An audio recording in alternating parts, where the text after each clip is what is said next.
Of course. No one's gonna miss out on the chance to welcome our heroes back from battle. It's their moment of glory. Kachina's gonna be so flustered. She's never had this many eyes on her before.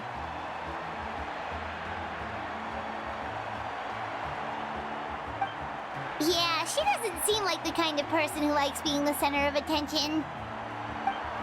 Looks like I'm just in time. Kenich, you're here! Yeah, a commission ran longer than expected, but I made it. I heard about the incident with your tribe, Mualani. Is everyone alright? Yeah, it's all taken care of. Our new friend here's got some tricks up his sleeve, by the way. He's just as strong as Kachina made him out to be. Hey, look! Is it about to start? That's right. Someone will come out and recite a eulogy, and then we'll sing the Ode of Resurrection together. Come on, let's find a spot with a good view. When the singing starts, just follow my lead and you'll be fine. Let's go somewhere higher up so Kachina can spot us.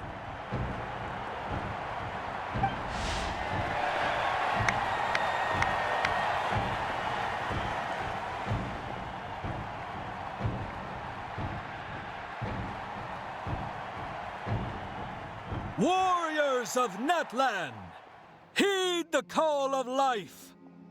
We are the inheritors of memory and legend. Those who grew alongside sun and wind. Those who forged our own destiny and future. That is Natlan's fire, the lifeblood of our nation.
I could not find Kachina within the Night Kingdom, or locate her ancient name. What?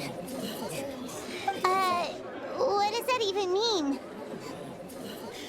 Usually, once the ode is complete, the Pyro Archon and resurrected person will emerge from the flames. But something went wrong. What's going on? This has never happened before. Well, I think it's pretty obvious. Clearly, the team sent to fight the Abyss didn't win after all. Think about it. The Ode rekindles all victors. We've witnessed it countless times. Since the Archon couldn't find Kachina in the Night Kingdom, that must mean there's more to this victory than meets the eye. Hey! You just haven't gotten over the fact that Kachina beat you in the pilgrimage! Pathetic, the both of you. Your wild guesses are misplaced. We completed our mission. Maybe you did, but who's to say whether that little girl even contributed at all? Maybe she got scared and ran off. Why would the YUB recognize someone like her, even if she was on the winning team? How dare you insult a hero of Natlan like that? Kachina sacrificed herself to repel the Abyss. She doesn't deserve to be subjected to your vile rumors when she's not even here to defend herself. Calm down, Mualani. There's no point in arguing with the likes of them. I can't just sit here and let them slander her like that. To insult a hero of Natlan, the person actually has to be a hero. You... Think about it, everyone. Who do you think is really at fault here? A girl who never should have even gone to war? Or the great Pyro Archon? Why would the rules of our nation suddenly stop working? That's true. If she wasn't revived, it must mean she failed to achieve victory. Maybe the Wyab interpret victory in different ways? I mean, that girl didn't look all that strong to me.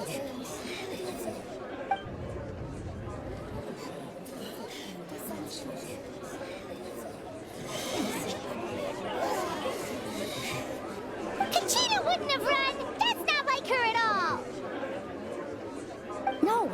She's been waiting for this moment for too long.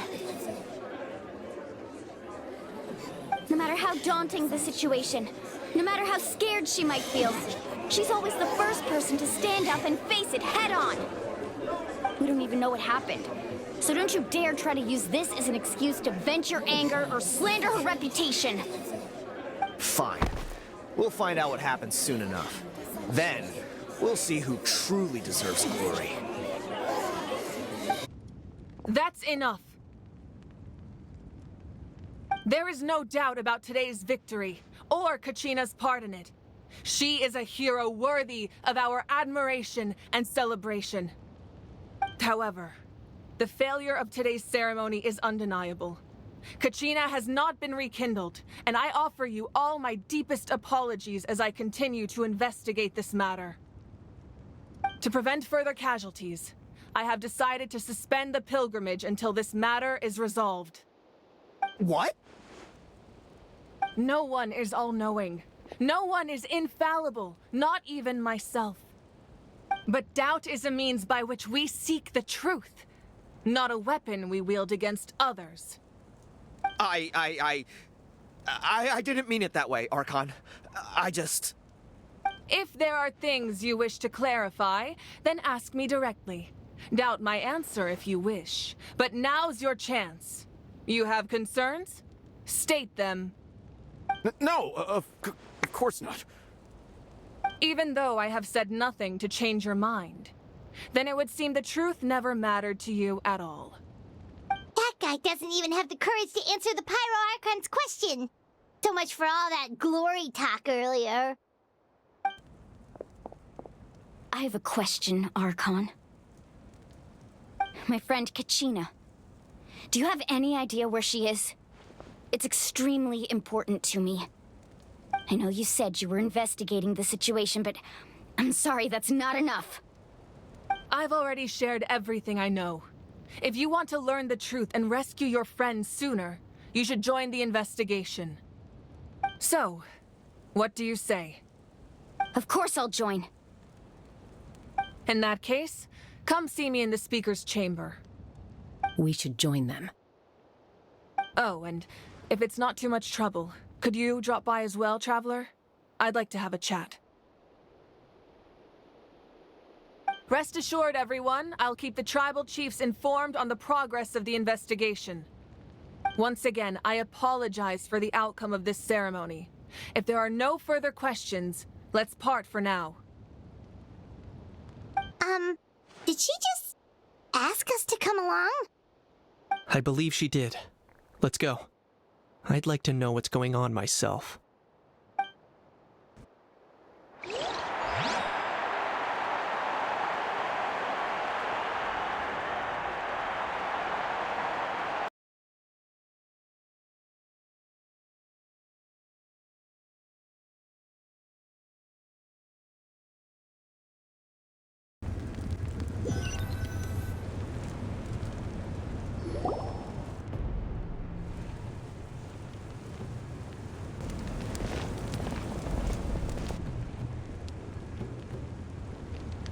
The situation is urgent, so I'll get straight to the point.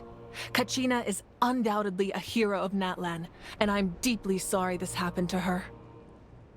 There's been unrest in the Night Kingdom, but I don't know what's causing it. As a result, I've been unable to track down her location. Until we find and address the cause of the unrest, the Ode of Resurrection will continue to be ineffective. And that means Kachina won't be able to come back? That's correct. Not until the problem with the Night Kingdom is resolved. How long will that take? It's hard to say. Kachina always dreamed of fighting the Abyss, of doing her part to defend Natlan. She wasn't afraid of death because she knew, if it came down to it, the Pyro Archon would be there to bring her back to life. Whenever we sat down together, exhausted from training, she would always hum the Ode of Resurrection. She was supposed to come back to us. We were supposed to hug her and celebrate with her and share her joy. We supported her every step of the way, but what are we supposed to do now? Sit peacefully and wait for her return? Lose ourselves in grief over her death? Tell me, are we her friends? Or her murderers? That's not fair, Mualani. It's all right. I understand your rage and your grief. Kachina's life means a great deal to me, Mualani. Believe me, I want to bring her back as soon as possible. I would give you that peace of mind if I could. But please, hear what I have to say so I can at least give you a broader picture of the issue we are now facing. Considering the recent attack on your tribe, I believe the Abyss has found a new means of undermining the rules of our nation. You mean... The Sacred Flame. The foundation of our resistance against the Abyss. If we continue to hold the pilgrimage and send teams to fight the Abyss, there will likely be more casualties. But if we stop altogether, the Sacred Flame will only grow weaker. The Abyss will scale up their attacks, and the tragedy we saw with the people of the Springs will only be the first of many. If we compare the two choices, the former seems to be the lesser of two evils. Sorry, I know that may sound harsh, but I bear the name Malipo. Weighing the costs is my duty. The raw truth can be cruel, but we need to understand it if we want to approach this rationally. But what would you say, Mualani? This is personal for you, and unlike Kanich, I dare say it's not a simple case of weighing up which course of action is less painful, is it? No. I can't choose between them, and I don't want to. Saying that one is preferable over the other is disrespectful to the people who suffered. You're saying it doesn't matter whether I suspend the pilgrimage. The consequences will be equally painful. Yes. What happened to Kachina breaks my heart. But I couldn't bring myself to sacrifice other people for her sake. And that is the crux of the problem. It's not simply a matter of choosing the lesser of two evils. Either way, there will be people who suffer. And the end result will be the same. Belief in the pilgrimage will waver. Once doubt has crept in, the people will no longer unite in battle against the Abyss. And that is exactly what the Abyss wants. Their ultimate goal isn't to break the rules that make the Ode of Resurrection work. It's to destroy the people's faith in them. To prevent what happened to Kachina from happening to anyone else, we need to suspend the pilgrimage. So that is my current plan. And in the meantime, I've made efforts to strengthen each tribe's defenses. Then, we have to find another way of strengthening the Sacred Flame to keep the Abyss at bay. This won't be easy. I'll need time to figure out the best approach. I understand your anger, Mualani, but I hope that provided some clarity, at least. Wow. Hyman thought things were gonna get heated for a second, but the Pyro Archon took the time to explain everything so patiently. I owe you an apology, Archon. I let myself get carried away earlier, and I'm sorry. You're right. We need to focus on finding solutions. We could always hold the pilgrimage without sending a team to fight in the Night Warden Wars. That way, we would still be able to fuel the sacred flame. I've considered that, but the two events have nearly always been linked. Without the chance to fight the Abyss, pilgrimage rankings lose their prestige, and competitor numbers will drop. With fewer participants, the amount of contending fire produced will decrease, and the vicious cycle will continue indefinitely. So, essentially, the Abyss is taking Kachina hostage.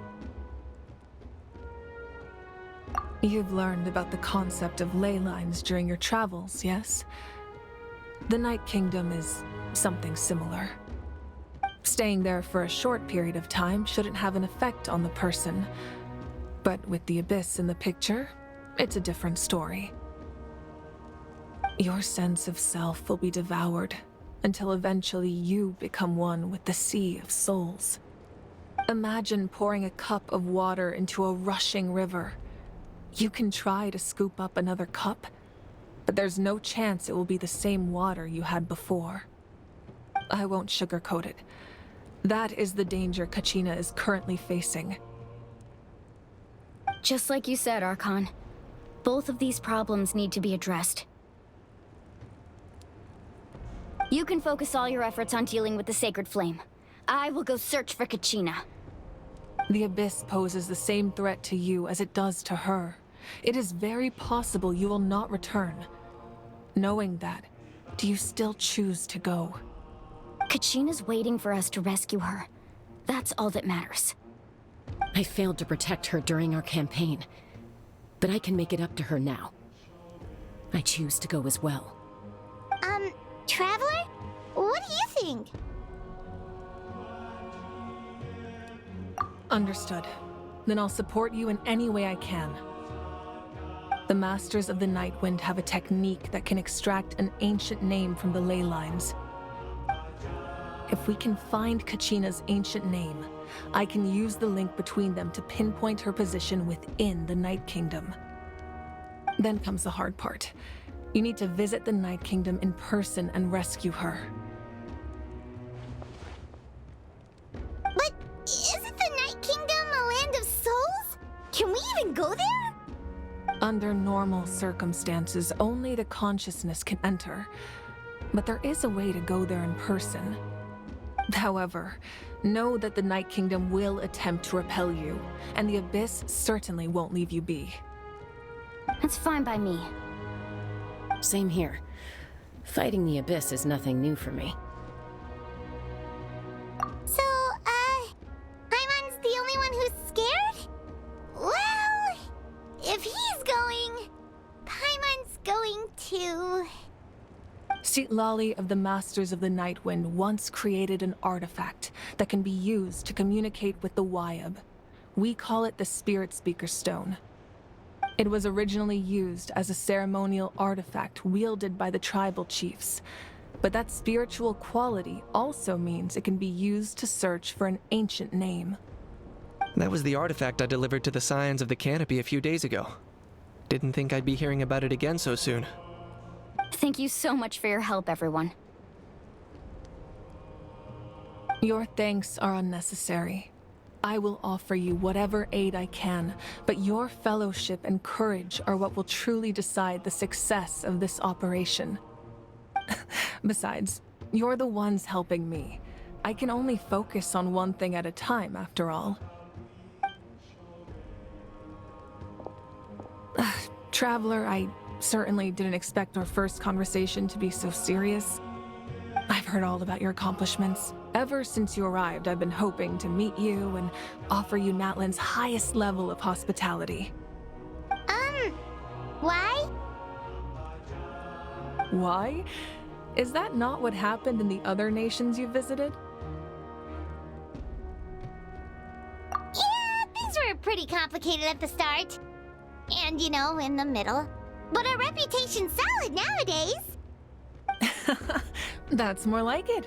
After all, I've heard you're someone who transcends fate. Perhaps even more than you can imagine. But we can talk about that some other time. Ideally, this would be the perfect night for a drink and some musical ambiance. But there are important things to be done. Oh, I almost forgot. Atea was wounded in the fight against the Abyss. She wanted us to give this to you. It embodies fond memories and my strength of will. That's what she asked us to tell you. She said you'd know what that means. I didn't think this day would come so soon. The flames of her life force. I can feel them flowing within the talisman. If things were different, the two of us could have enjoyed the hot springs together while she gave this to me in person. We're supposed to be hot spring buddies after all. But don't worry. This talisman means a great deal to me. I'll take good care of it, and once this is all over, I'll pay Atea a visit.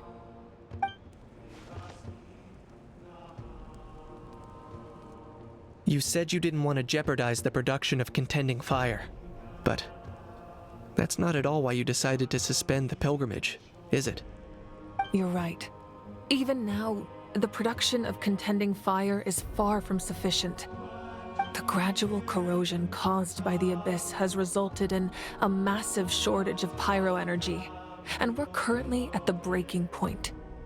As things stand, the pilgrimage is a lost cause. Suspending it allows us to save our strength to defend the tribes. The Abyss has brought catastrophe to Natlan, and Kachina's disappearance in the Night Kingdom is a direct consequence of that. We can't let the general public know that. No. If the public learned that Natlan's destruction was close at hand, there would be immense panic. But if I said nothing at all, they would have continued to question the integrity of Natlan's heroes. Another simple choice. The latter was clearly the better solution, but you chose otherwise. I have never subscribed to the belief that the right choice is the one with the fewest sacrifices. Let's go. There's still a way for the sacred flame to last a little longer. You mean? Yes. Come with me.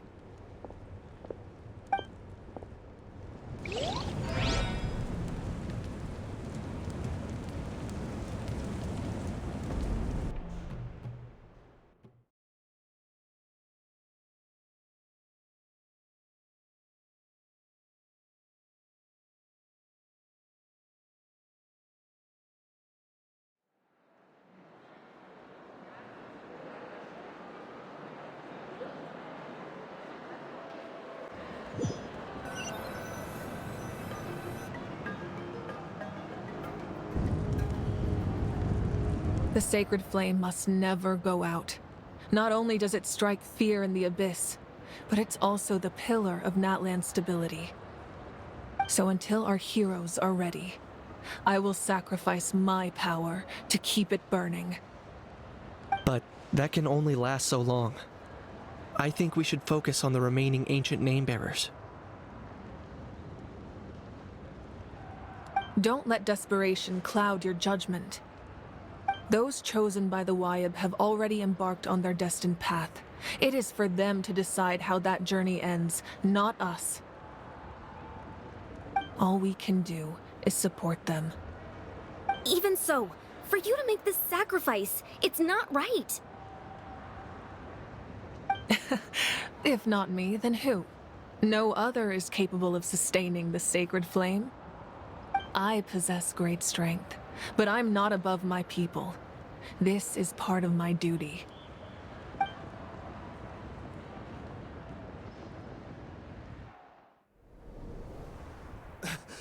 Archon! It's the Fatui!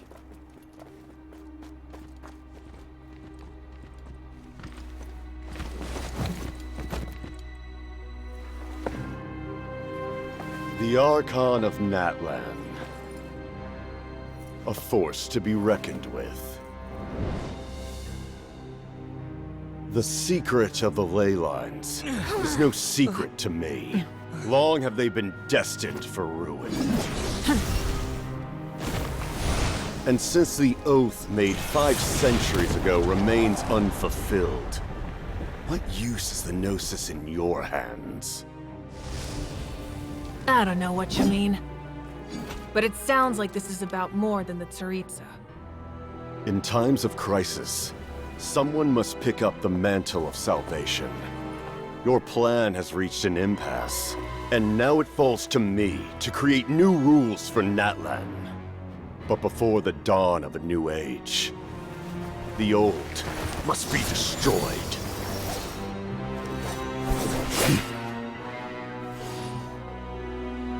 I assume that's the end of your speech? Good. People like us. Let our blades do the talking!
Masters of the Night Wind. Send word. The captain and his followers must be apprehended.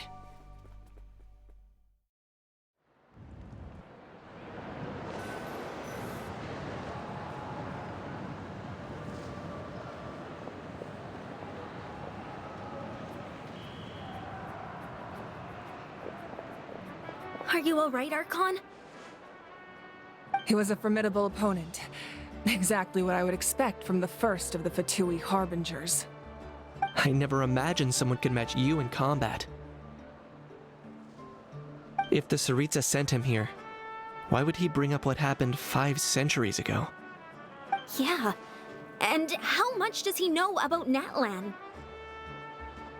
The Harbingers are all driven by their own personal goals. The only purpose that unites them is collecting the Gnosis. But I'm sure the captain has his own reasons for being here as well. Whatever his motive, we should shift our focus to the Fatui. If they attack again and we're not prepared, we're done for. No, we're running out of time. The wound I inflicted should hold him back and weaken him for the time being. Besides, I'm sure you noticed, the power that came to his rescue just now came from the Masters of the Night Wind. In other words, there are traitors among us. Not necessarily. This could prove to be a very valuable turn of events. When we exchanged final blows, I sensed an unusual presence within him. I'll need to investigate further. Kanich, go to the Masters of the Night Wind and look into who could have aided the captain. Speak to Sitlali. She should know. Of course. I'll head out right now. Do you still intend to... Yes, but fear not.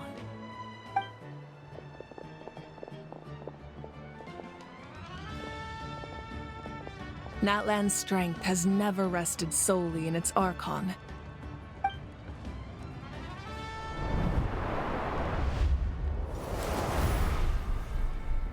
Together we foresaw the only path that leads to our nation's future. We must trust in that vision now.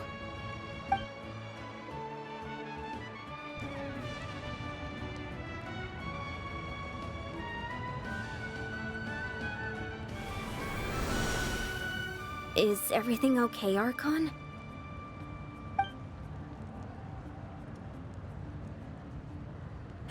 Completely fine. Just lamenting the fact that I never got a picture when I could still turn my hair into flames. Too late now. I just hope the others have a safe journey.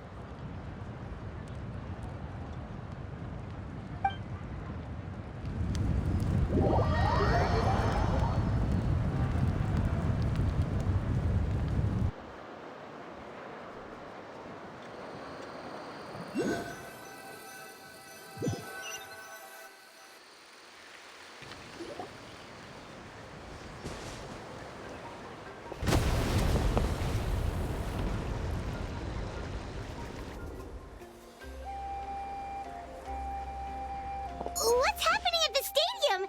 Did something explode? It feels like the Archon unleashed her power. She must be fighting a formidable opponent. Should we go back and check what's going on? Have faith in the Archon. She wouldn't lose in a one-on-one confrontation. Once we find Kachina's ancient name, we'll head right back. Okay, let's just keep climbing. Paimon really hopes nothing goes wrong.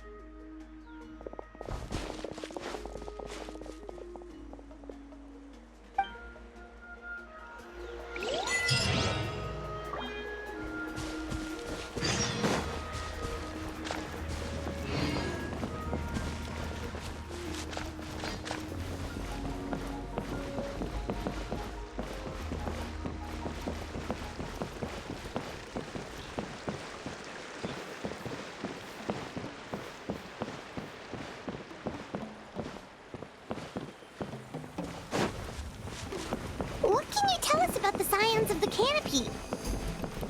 The tribe's people are very adventurous. Oh, kinda like us then. I'm not so sure. You don't strike me as the type to enjoy danger. The scions of the canopy are a bunch of thrill seekers. They love extreme sports like rock climbing, rappelling, volcano parkour, or even bungee jumping without a rope while a Yunkasaur stands at the edge and uses its tongue to catch them. Sound like something you'd be interested in? Okay, that does sound different from our usual adventures. Paimon's not doing any of that. She can just cheer you on from the sidelines.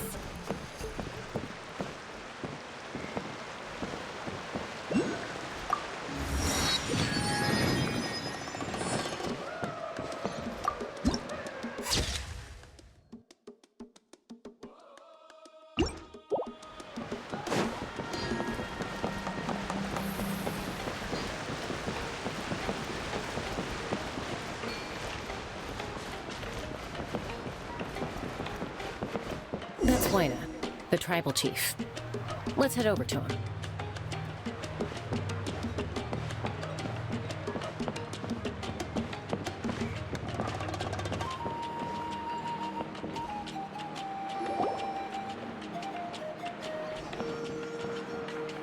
Chaska.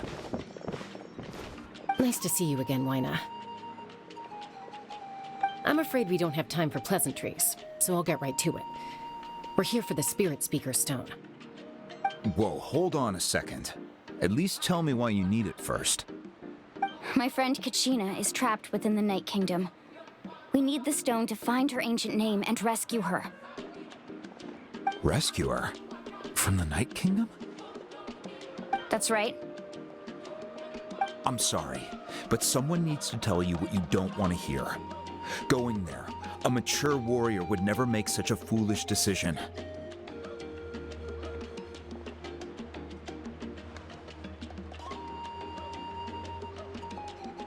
The nature of battle is unpredictable. You never know how it's going to end. Losing a friend is tragic, but when that happens, the best thing you can do is focus on how to prevent further casualties. I appreciate what you're trying to say, Chief Wyna. But if the price of maturity is abandoning a friend in need, I'll choose foolishness any day. If Kachina's still holding on, then so will I. I thought you might say that. Is something wrong, Wyna? This doesn't seem like you. Life isn't complete without taking risks. That's always been your mantra. It's nothing. The Night Kingdom is a dangerous place. Can't blame me for checking if you were up to the task. If you're that determined, far be it from me to stop you. Here's the stone. Keep it safe, okay? It's not like we have a spare. Thank you. Huh. Seems like you two go way back. But aren't you from the Flower Feather Clan, Chaska? Oh, Chaska's a peacemaker, so she's famous throughout the tribes. She's always the one people call to resolve conflicts, so we slowly got to know each other that way. Her younger sister Quichi's always hanging around our tribe, too. She's helped us out a lot in the past. Oh, you have a younger sister? Yes, I'll introduce you to her sometime. But let's get back to business. Wyna, how do we use the stone?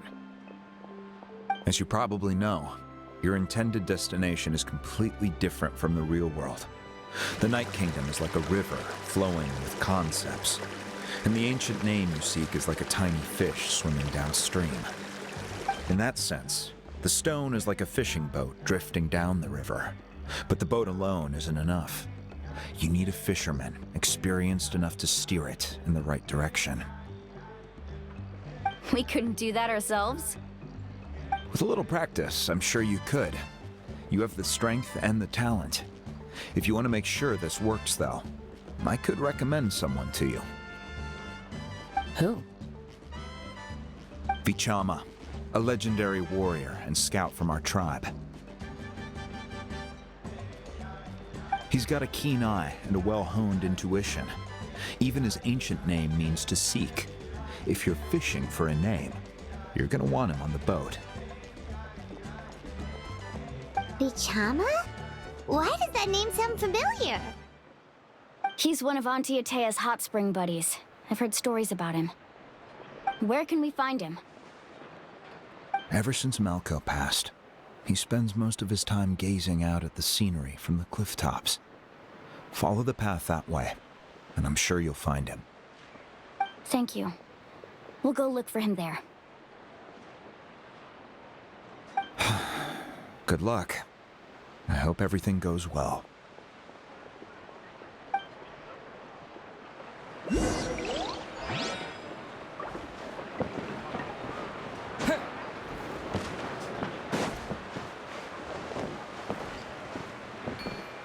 Whoa, watch your footing. And the sky, too, while we're at it.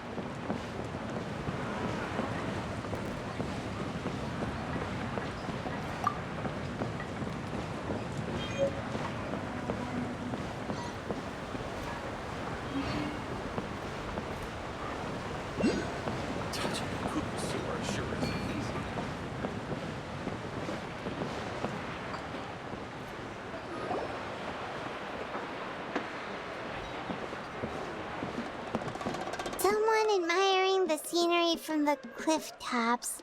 Ah! That must be him! Hello there, are you Vichama? That's me. Did you need something?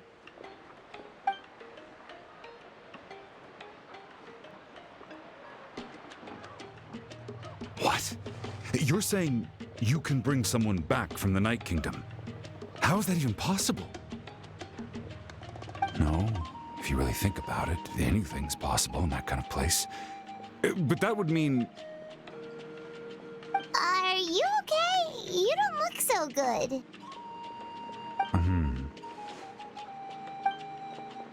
Everything's fine. I'll help you, but I do have a small request. After I help you find Kachina's ancient name, I want to use the stone to look for my friends as well. Your friend? Oh, why not mention someone named Malco? Is that who you're talking about? Yes, but I'd rather not get into it if it's all the same to you. That's not a problem. We agree to your request. Yeah. Since you're helping us find Kachina's ancient name, it's only right that we return the favor. Then we're agreed. Can I have a look at the stone?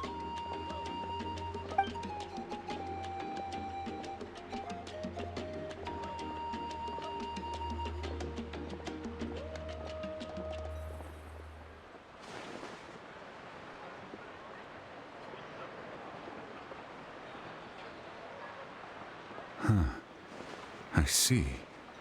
From what I can tell, it functions almost like an abyssal pylon.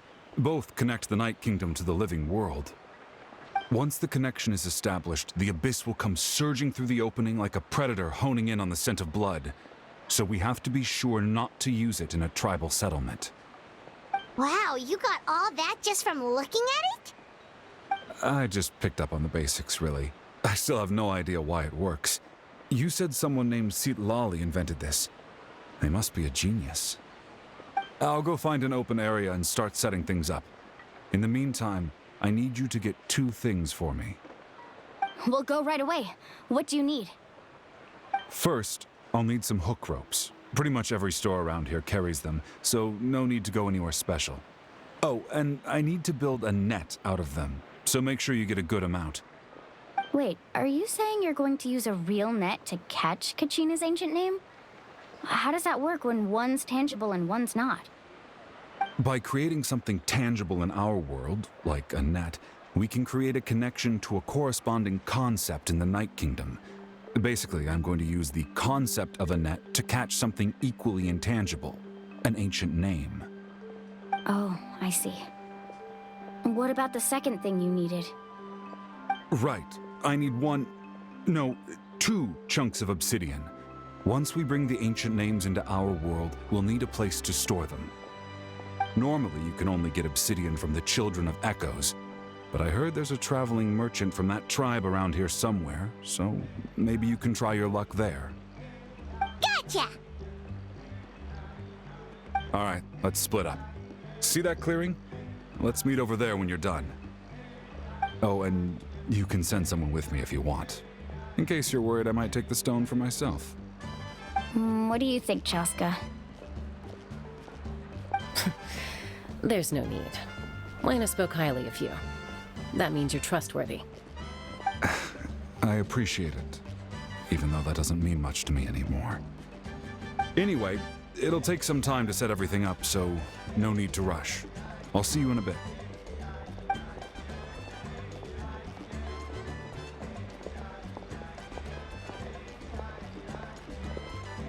What an odd guy. He seems so defeated, but also really invested in the stone at the same time. I don't have any more insight than you, Paimon. Let's just focus on the preparations for now. Hang on, Kachina. We're coming for you.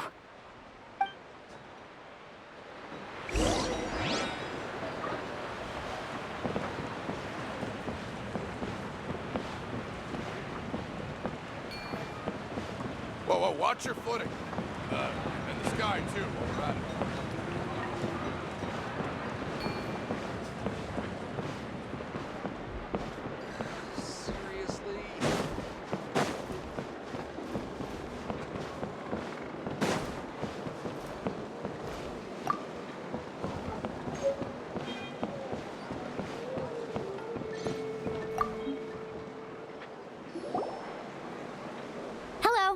Do you have any hook ropes for sale? Hook ropes? As in rock climbing equipment? Yes. How much for your whole stock? Oh, the whole thing? Let me see. That would be 30,000 mora in total. Deal? Deal. Wait, really? What, you want me to drive down the price? We just need these as fast as possible. Thanks. Oh, no problem at all. I'll even pass along some information on the house. These ropes are usually used by rock climbing enthusiasts. If you want to learn, Roka's the person you want to ask. All right, that's everything. Here you go. Now we need the obsidian. Let's go talk to the traveling merchant Bichama mentioned.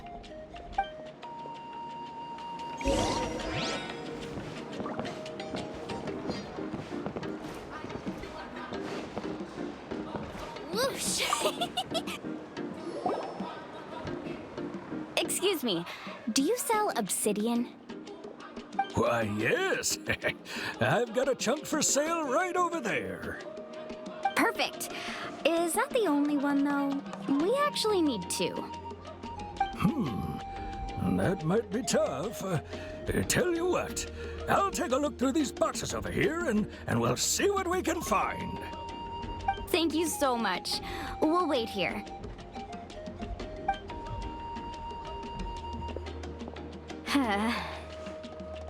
Relax. Everything's going according to plan. I know, it's just... I could tell Vichama feels the same way about his friend that I do about Kachina. I hope this chunk of obsidian isn't the only one. Kachina always carries all sorts of shiny stones with her. If I was the one trapped in the Night Kingdom, she'd have a whole pile of obsidian ready in a heartbeat. Well, would you look at that? I did bring an extra. Here you go, young lady. How does it look?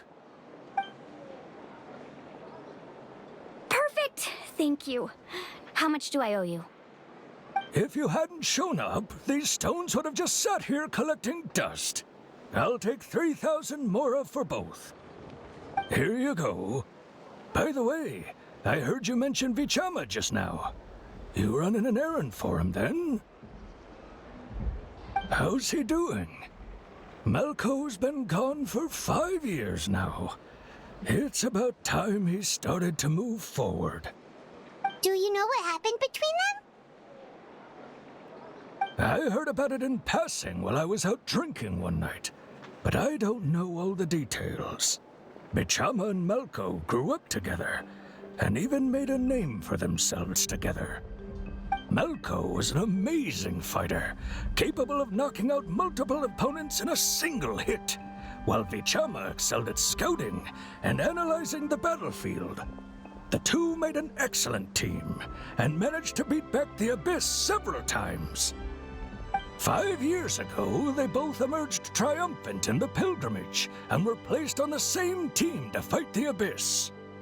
But on the eve of battle, the Abyss launched an attack on their tribe, and Bichama suffered an injury to his leg while attempting to rescue someone.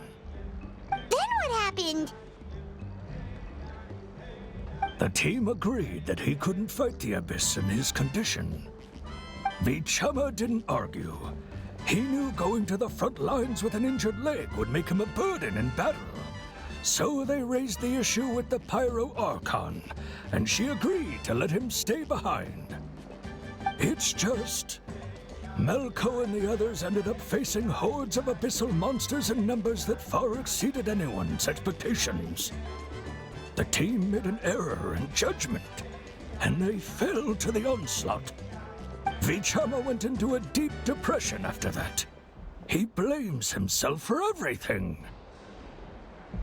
Oh, you're not wrong. But it's possible he chooses to blame himself. Not because he did something wrong, but because he wasn't able to do anything at all. I've tried convincing him to move forward, to stop dwelling on the past. But the shadow of Malco's death hangs over him still. The Abyss has caused so much suffering, and some wounds never heal. I wish there was something he could do to make himself feel better. But... anyway, that's the gist of it.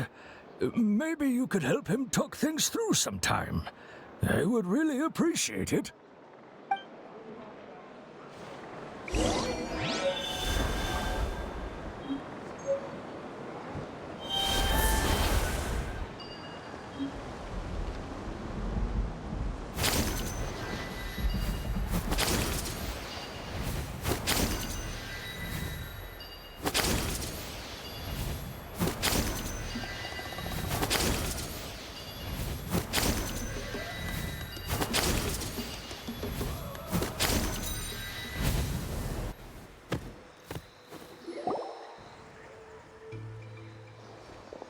Did you get everything?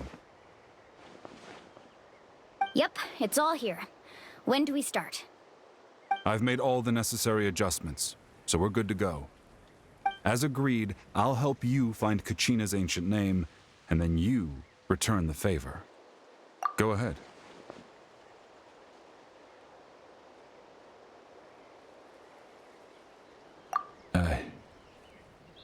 Yes.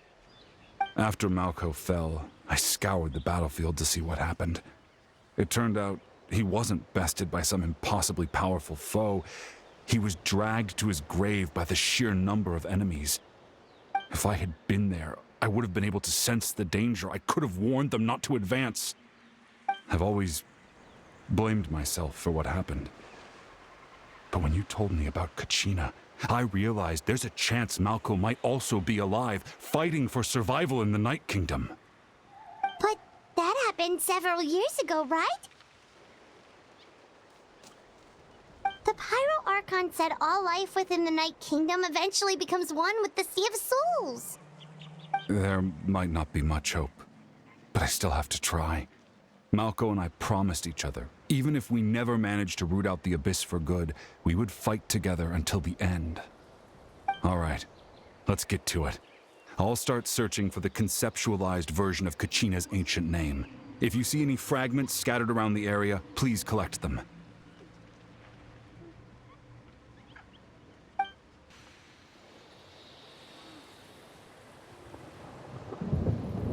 Make sure you prepare yourselves for battle.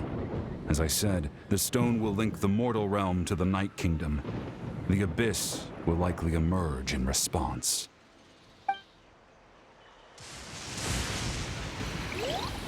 Look at that golden thing! It must be one of those fragments Vichama mentioned. Let's get closer!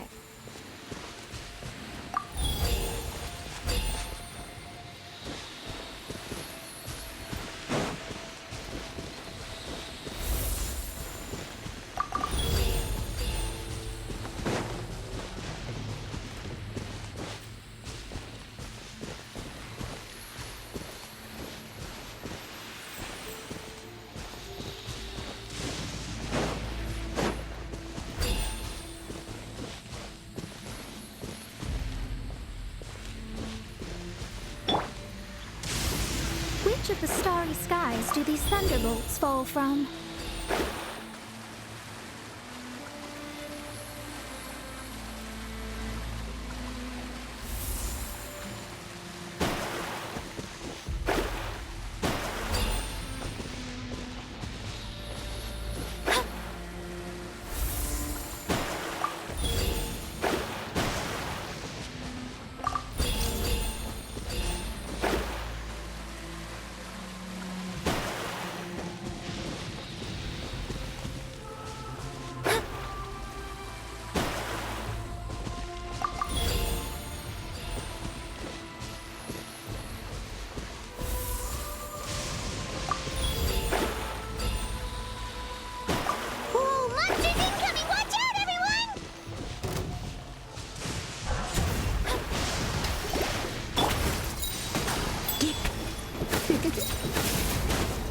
Come a little closer. Bombs away! You're in for a little shock.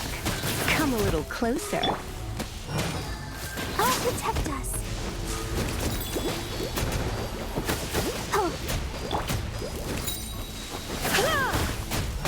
You're in for a little shock. Go, Barbara, go!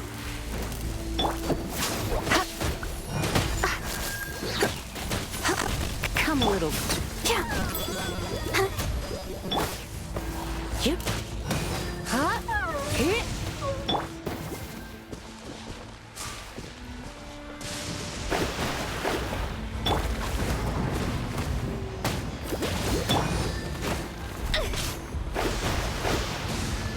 Delve into destiny. Don't be such a brute. Come a little closer. Come a little closer. Surrender and you'll be gentle. Let's dance.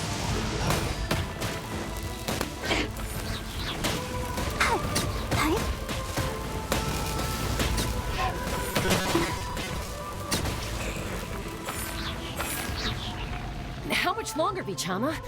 Not long. We're getting close.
Quick! Take it!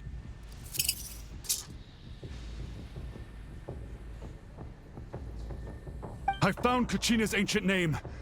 Hang in there, Malko. Just a little longer. Something's not right. The power of the Abyss is getting stronger.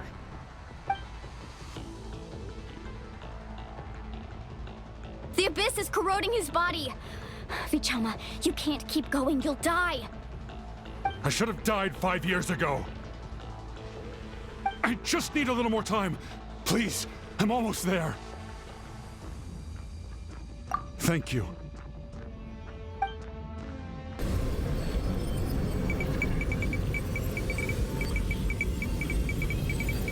Whoa, watch out! The power of the Abyss is strong.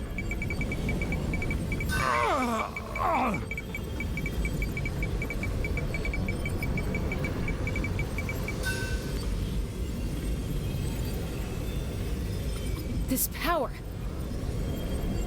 Hanging in there? Malko. No! Why can't I find him? Why? We can't wait any longer. Pull him away from the stone, Mualani. I already tried, but the power of the Abyss has him in a chokehold. It's like he's tied to the stone with an invisible rope. In that case, we have no choice. I'm sorry, Seat Lolly. Get back! Chaska, wait!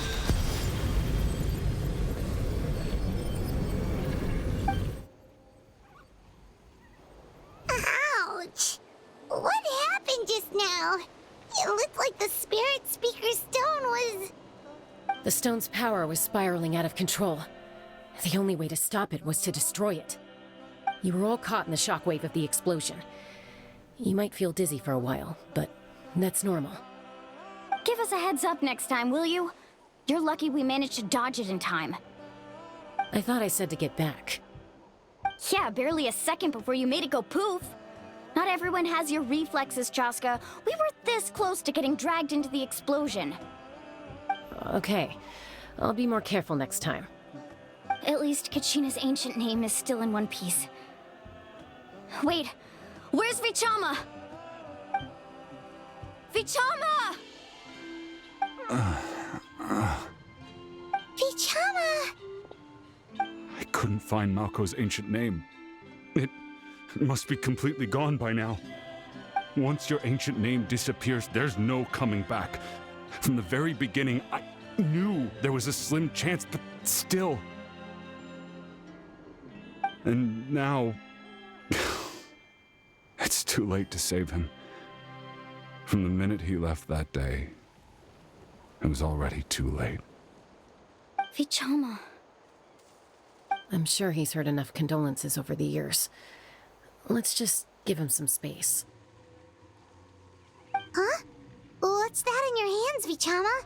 It looks like something's glowing. Huh? This is...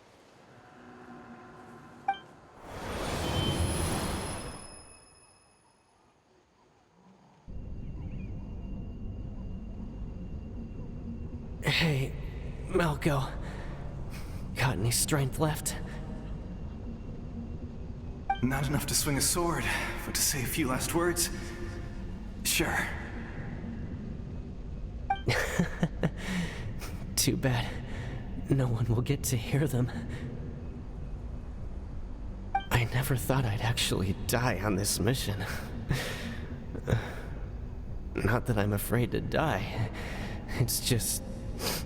hard. Thinking about my mom's face when she hears the news. Guess I have something to be thankful for then. My parents died a long time ago. They won't have to mourn me.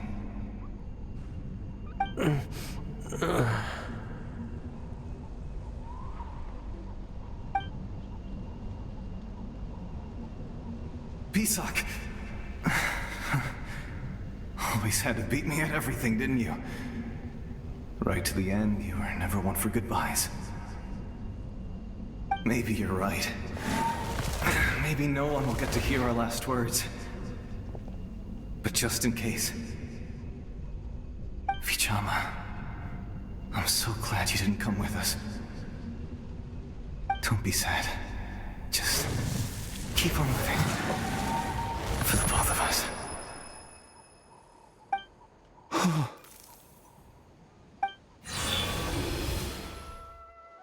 Was that a memory? Seems like we were able to salvage something after all.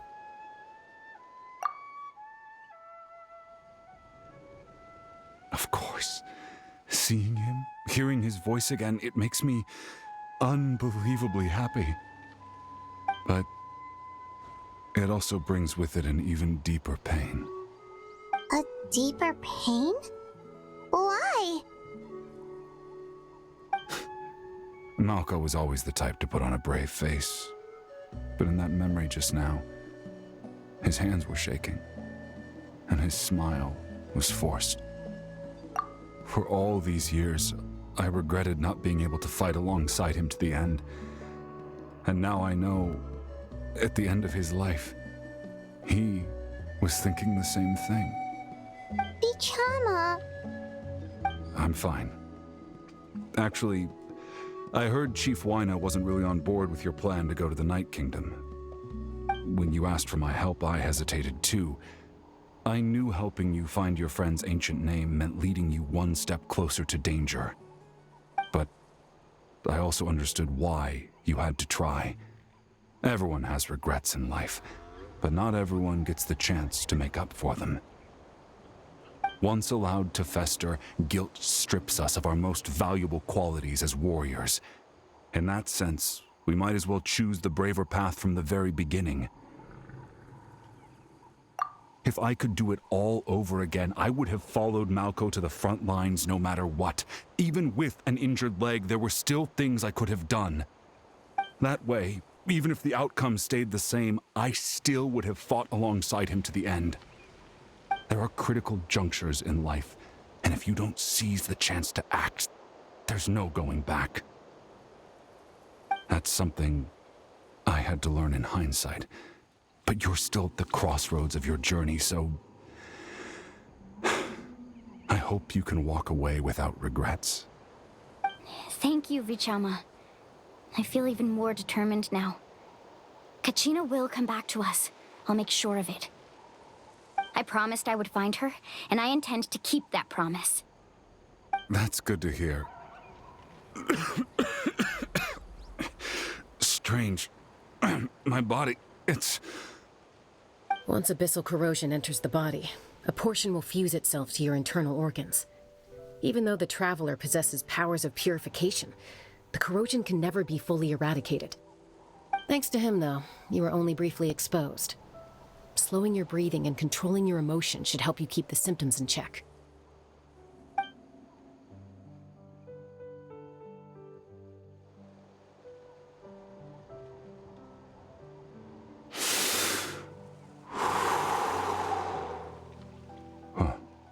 That does make me feel better. You seem very knowledgeable about all this. Just speaking from experience, that's all. Anyway, we've recovered Kachina's ancient name, so we're off to a great start. Let's get Vichama back to his tribe and tell Wyneth the good news. Oh, and apologize for destroying the Spirit Speaker Stone. We had no choice, though, so he'll probably understand. Right?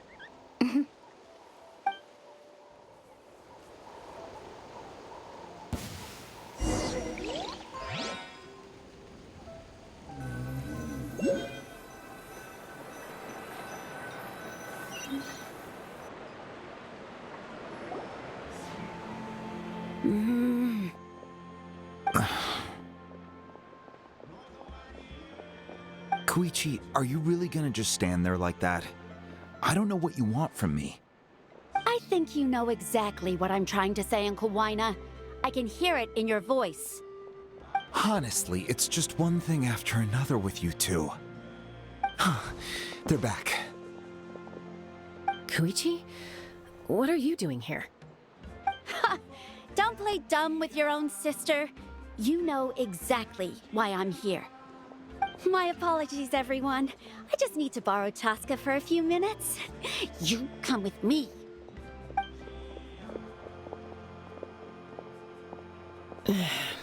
I'll be just a moment. Who is that? Koichi, Chaska's younger sister. Although the two aren't actually related by blood, it's kind of a long story. It's not really my story to tell, but I guess it's not a secret. You see, Chaska was actually raised by cuckoo sores. She was afflicted with a rare disease when she was a child, and abandoned in the wild as a result. The Abyss found her out there, all on her own, and tried to devour her. But in the end, all that did was trigger her will to live. That strength of will pushed her to survive. But it also planted a seed of conflict within her. Eventually, she was adopted by the cuckoo sores. Wherever they went, she followed, getting into fights right and left. For some reason, Paimon can totally imagine that. Well, when Chaska finally returned to human society, it was Koichi's parents who adopted her. At the time, Chaska still had a habit of getting into fights, so Koichi was always taking her around, apologizing to everyone. Ah, I remember those days. One of those fights was definitely with me. But, you know, kids. You're fighting one minute and your friend's the next. Eventually, she found a way to rein in that desire to fight. And now she's who people call to resolve conflicts. She's known as the Peacemaker. It sounds like she still argues with Koichi, though. Don't siblings usually stop fighting when they get older? That's partly my fault. Koichi asked me to stop Chaska from doing anything dangerous, but you probably know by now, once Chaska makes up her mind, there's no changing it. Oh, I get it. No wonder you tried to talk us out of going to the Night Kingdom. Chaska even said that wasn't like you. I'm all for your adventure. You need to take risks when you're young, because by the time you're my age, you couldn't attempt something like that even if you wanted to. Better try now than live with regrets later. That's what I say. Still, I can understand where Koichi's coming from. In the end, nobody wants to sit back and let a loved one put their life on the line.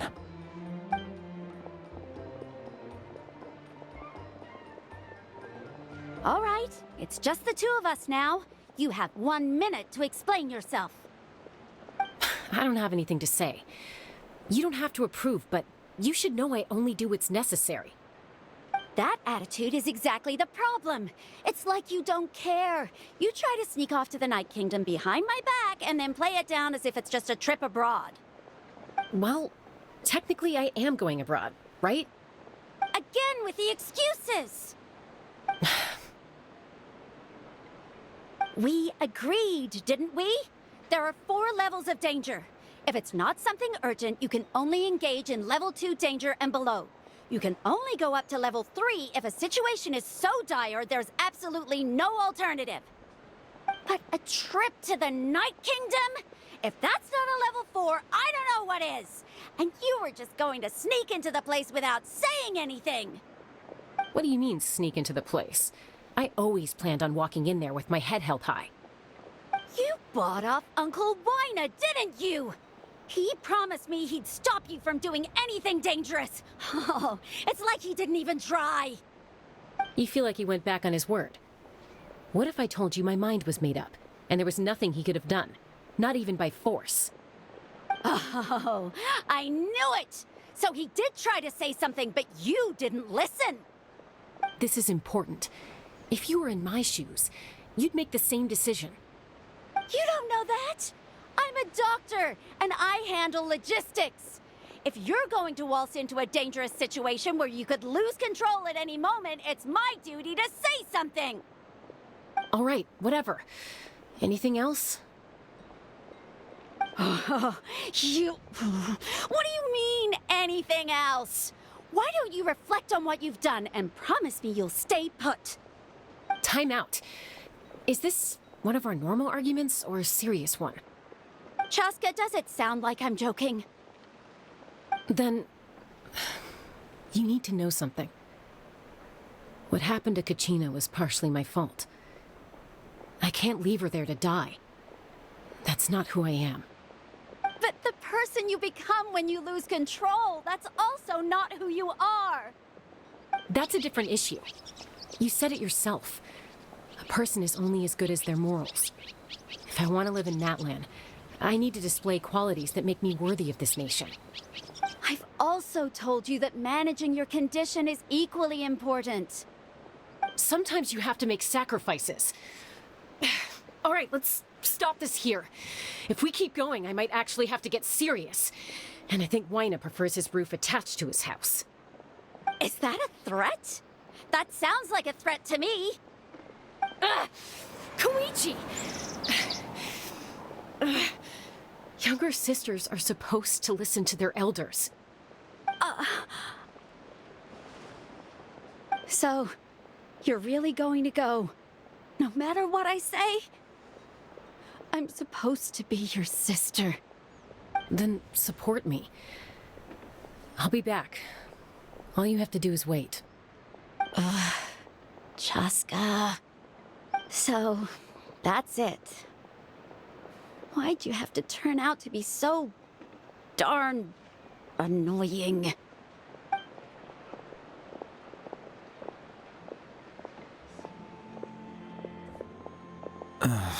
You two are something else.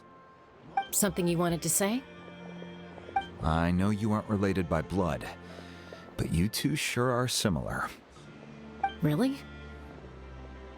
You know, I said that very thing to Koichi not too long ago, and she reacted the exact same way, down to the very tone of voice. It's not my place to get involved, but I will say this. Try to spend a little more time with your sister. You're tough kids. That doesn't mean you have to go it alone. Thank you. Anytime. All right. If you're done with the Spirit Speaker Stone, you might as well hand it over. According to Kinich, it's an important ceremonial artifact, so it'd be safer to keep it with me. About that. If only Tone-Deaf Bard was here, he could have repaired it just like the Holy Liar. The Spirit Speaker stone might be 2 stones now. Huh?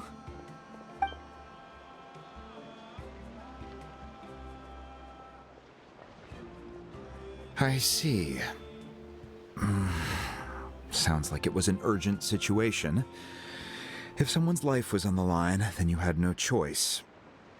Still, Citlali's going to be a nightmare to deal with now that you've broken her stuff.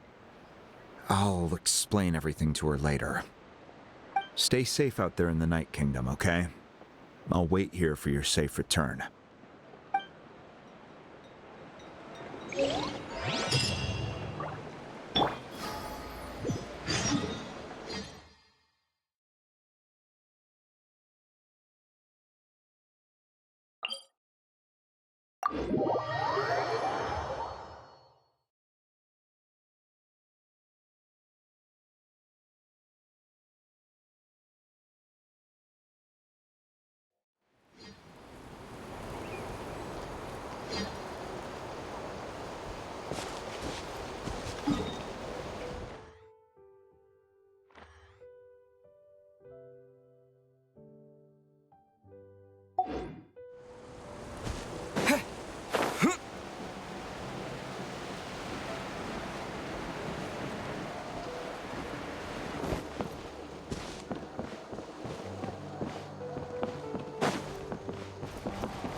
We're back! We found Kachina's ancient name, too!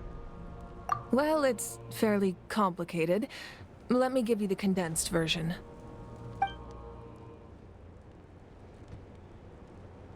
The Fatui again? We can't go anywhere without them causing trouble. But what if the Fatui finds out you've lost your power? Won't they try to take advantage of the situation? That's why it has to be our little secret. No one else can know, or we're asking for trouble.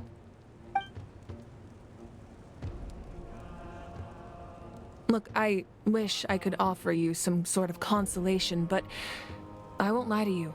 With multiple factions closing in, there's nothing comforting about the situation we're facing. Still, all you need to do is focus on your goal. You can leave the complicated matters to me. I can also step in on the Pyro Archon's behalf. There's a limit to what I can accomplish, but I'll help you however I can. There's no need to be so modest, Yan-san. Your incredible strength has long been a well-known fact. You're the pride of your tribe. Archon, I'm sorry about before. You have so much on your plate, so much that you have to worry about. But all I could do was focus on my own feelings. You have nothing to be sorry about. We all get overwhelmed by our emotions, myself included. Your reaction to Kachina's disappearance, I understand that feeling very well. Well, now that we have Kachina's ancient name, let's go track her down. Follow me.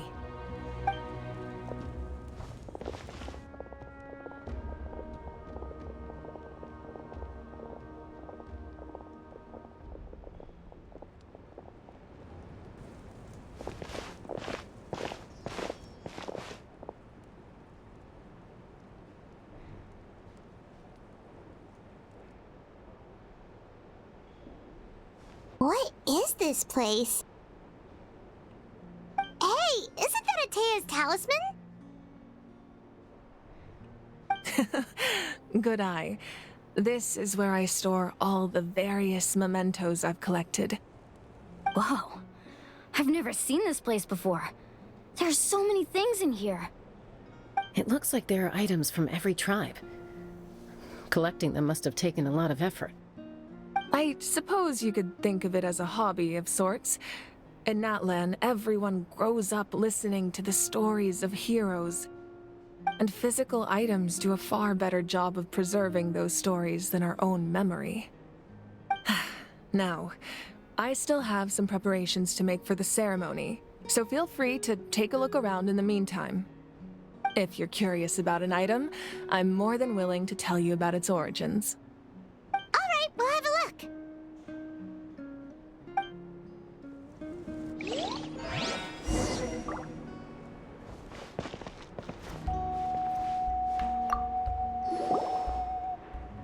Hey, there's a fishing rod here. It must have belonged to the people of the springs. That's right. It belongs to a legendary fisherman named Matavaru. I have his entire set of fishing equipment, actually. He and I met in a tavern. He told me about a particular kind of giant fish and his meticulous plan to catch it. In his eyes, I saw a hunger and a strong fighting spirit. To him, the sea was the battlefield upon which he staked his honor. So, did he do it? The next time I saw him, he was covered in scars.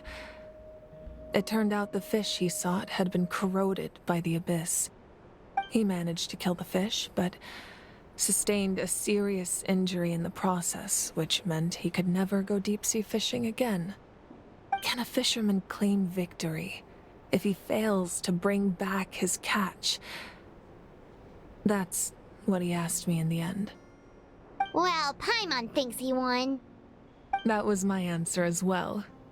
The experience was far more valuable than the prize itself. In the end, he didn't want his tools to go to waste, so he gave them to me. Wait, that means you also know how to fish. Maybe we can go head-to-head sometime.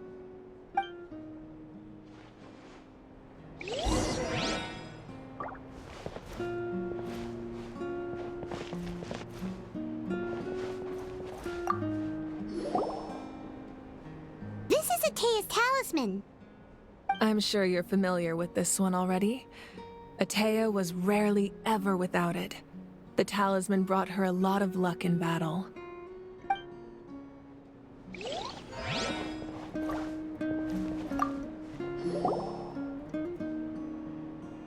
There are so many jars and potions around here.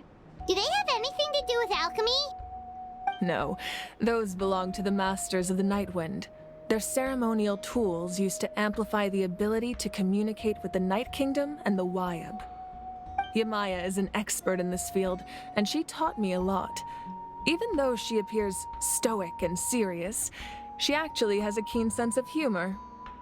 The tools you see here are quite traditional. Her students found them outdated, so she passed them on to me. The contents of the jars aren't all that special. Oh, except the big jar in the middle. That's what she really wanted to give me. Ooh, must be something really cool. What's inside? Grape juice. Huh? It's quite tasty, although probably expired by now.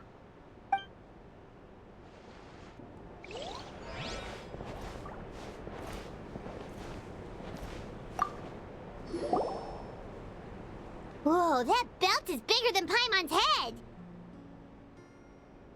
The Collective of Plenty are known for their bodybuilding competitions and contests of strength. This belt is a symbol of great honor within the tribe. The association with strength might also have been the reason the original belt was extremely heavy. It was difficult for even 2 people to lift. And even if a warrior had the strength to put it on, wearing it for any length of time would still leave them gasping for breath. Sounds like it.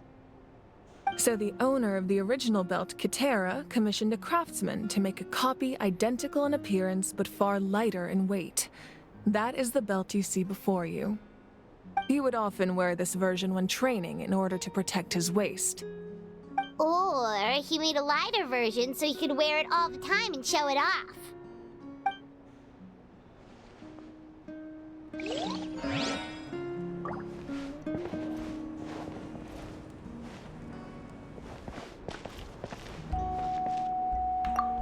This flower looks like it's thriving.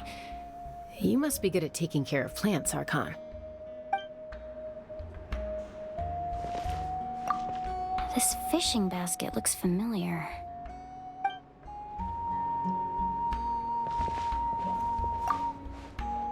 Make sure to handle everything with care. This cup, for example, it's heavier than it looks.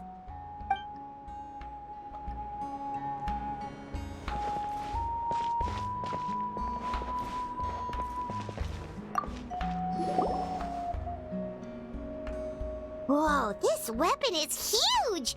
Which tribe did it belong to? Ah, that weapon belonged to Tenoch, a hero from 500 years ago. Strictly speaking, he didn't belong to any single tribe. That's because even before the disaster with the Abyss broke out, he had already been exiled. Exiled? It was a punishment imposed out of necessity, but he accepted it all the same. He believed it was what he deserved. When the Abyss attacked, the tribes found themselves in urgent need of a powerful figure to lead them into the battle, and there was no one more courageous or resolute than him. He united the 6 tribes and accomplished great feats throughout the war. Ultimately, he perished, and because he had already lost his ancient name, the Ode of Resurrection was unable to bring him back. And so, he was laid to rest, alongside the countless warriors and civilians who lost their lives, buried in the soil of his native land.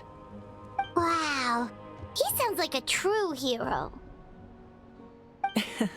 Indeed, even now his story is told throughout the land.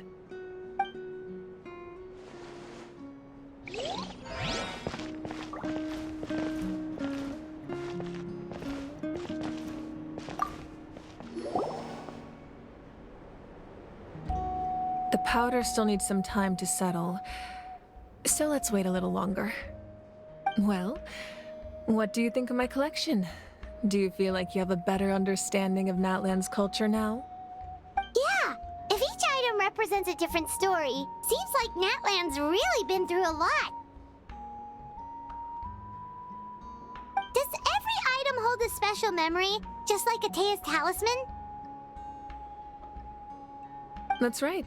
The items in my collection actually serve a similar purpose to the ancient names passed down among the tribes. They demonstrate the true shape of time. The shape of time? Most people perceive time as a linear concept, almost like a straight line that can only move forward. We cannot change the past or predict the future. But there's also a different theory, one that I believe to be closer to the truth.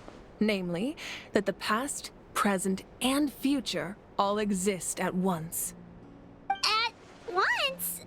Paimon's not sure she understands. Let's say your journey ended right now. Thinking back on your experience in each nation, which one would you say was the most important? Exactly. Even at the end of your journey, the things you experienced along the way don't cease to exist. They become part of who you are.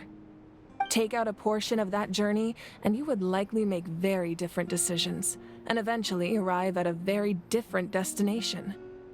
The future is the same way. It exists even though it has yet to come to pass.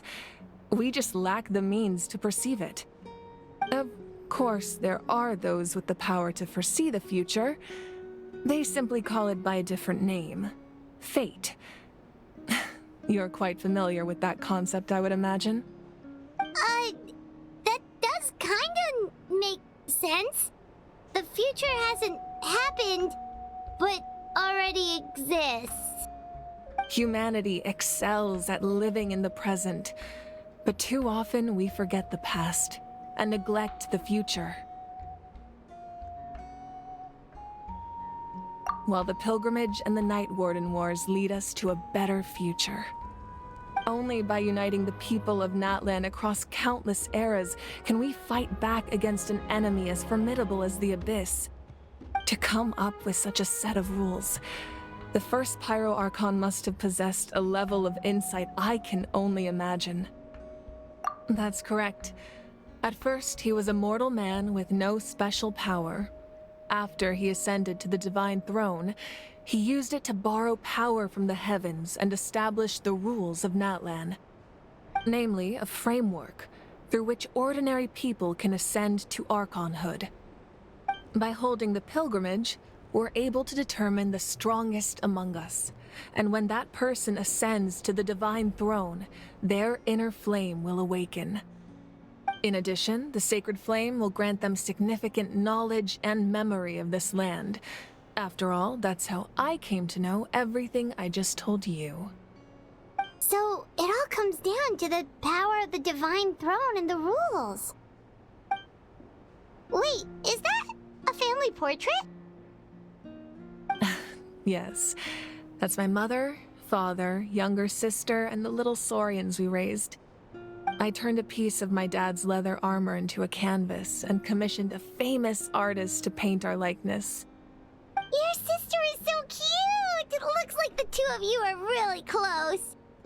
Paimon was having a hard time thinking of an Archon as an ordinary person, but seeing this portrait, it kind of makes sense now. It really doesn't look like there was anything special about you before. Oh, wait, is Paimon allowed to say that? A little late for that question, don't you think? Sorry! Paimon's so sorry! Paimon's mouth works faster than her brain sometimes! It's all right. I'd never get upset over something like that. No matter what others may say, my past is a precious part of my identity. I'm forever proud of the life I used to lead. Becoming the Archon doesn't mean you sever ties with your family. The position just comes with a lot of responsibilities, so it impacts how often you get to see them. My father made the most delicious stew, so my sister would often bring me a large pot of his cooking, and we would sit on a blanket and eat it together. One time, we didn't close the door securely, and the saurians we were raising ran into the room and knocked over the entire pot. My sister immediately burst into tears. The two troublemakers were going for the meat, but when they saw my sister's distress, they froze on the spot. I still remember the way they laid there, sulking like a pair of children, even after making such a mess. It was frustrating, but in the end, all I could do was comfort my sister and move on. Wow. Isn't that what being a family is all about? I think about that story a lot, actually. As the Archon, I made a vow to defend this nation, and experiences like that, they remind me exactly what I'm trying to protect. Well, what happened after that? This portrait looks pretty old. Your sister must be all grown up by now, right? I believe she ended up working as an architect and artist. She built many houses and crafted many beautiful works of art. Anyway, that's enough about me. Now that the powder is settled, we can begin. Ian-san, Mulani, Chaska, over here, please. Place the ancient name up there, and then we'll begin.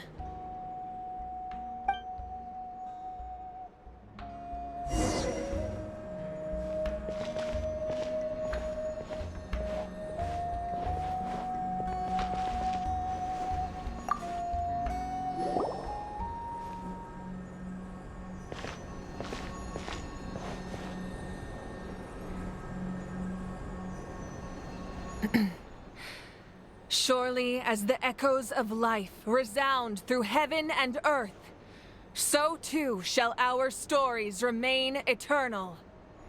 Ancient name, take us to your fated bearer. Allow her to answer our call.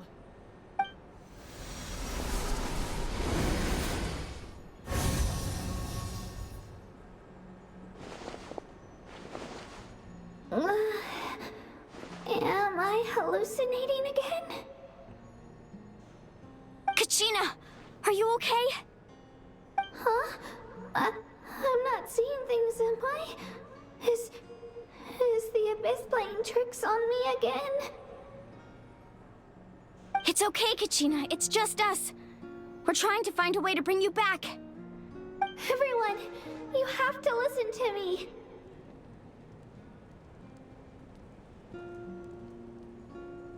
I've been investigating the Night Kingdom this entire time, and I figured out what's wrong. The Wyab is being affected by the Abyss. I was waiting for the Wyab to send me back, but then this really strong monster came in and it almost killed me.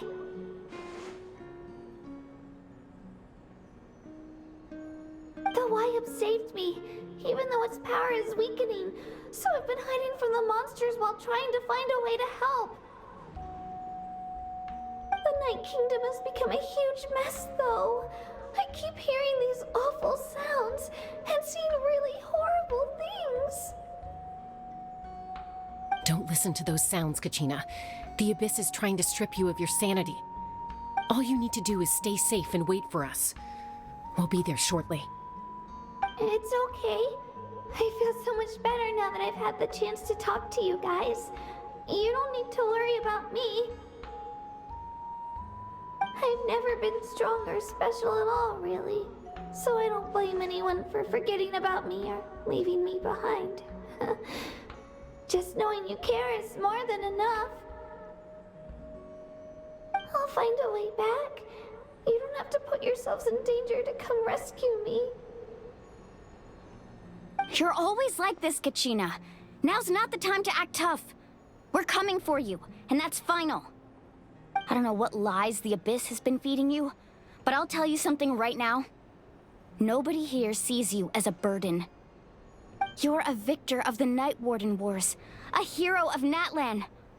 All you need to do is wait for us to rescue you, and you'll get all the applause and recognition you deserve.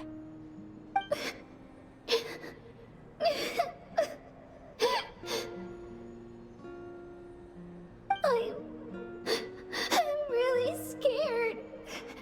Everything's so dark and creepy here. And I want to go home.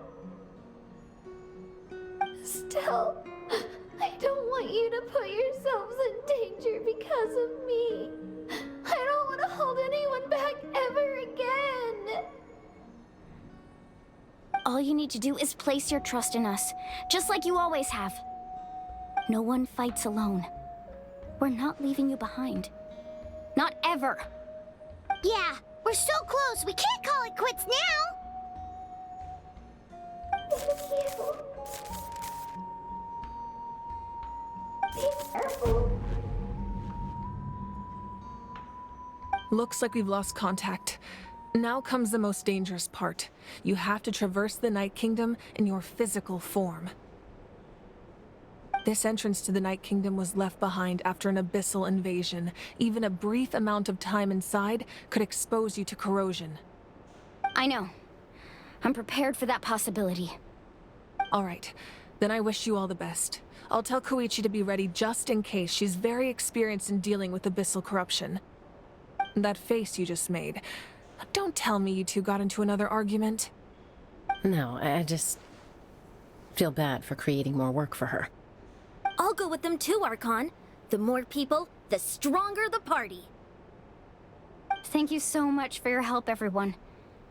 It really means a lot that you're willing to brave these dangers with me. And there's no time to lose, so let's get going. Now that I've lost my power, I won't be able to provide much practical support. But I can still keep an eye on the situation from here. Eon-san, I know it's unlikely, but if you encounter a situation you can't handle... That won't happen. I hope not.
I charge a higher rate to meet outside the office.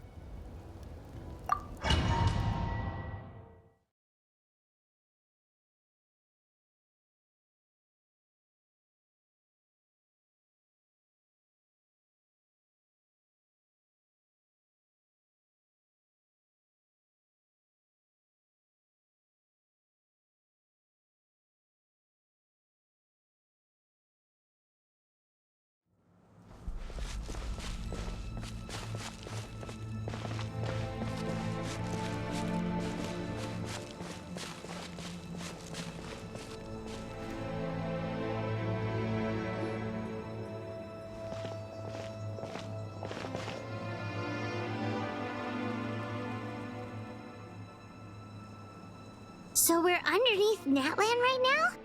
It looks nothing like Paimon was imagining. That's because in the distant past, Natlan was home to an incredibly advanced civilization ruled by dragons. Humans only established their own society after the fall of the dragons. So these are Saurian ruins? Wait, you mean like the elemental sovereigns? They had their own advanced civilization? Yes, a really long time ago. Very few records have survived until now, so no one really knows what the devices here are for. These ruins have been abandoned for a long time, but with the recent increase in Abyss activity, the installations around here have somehow been activated again. So what you're saying is, we're not in for an easy trip to the Night Kingdom. No. It's going to be obstacle after obstacle from here on out. Why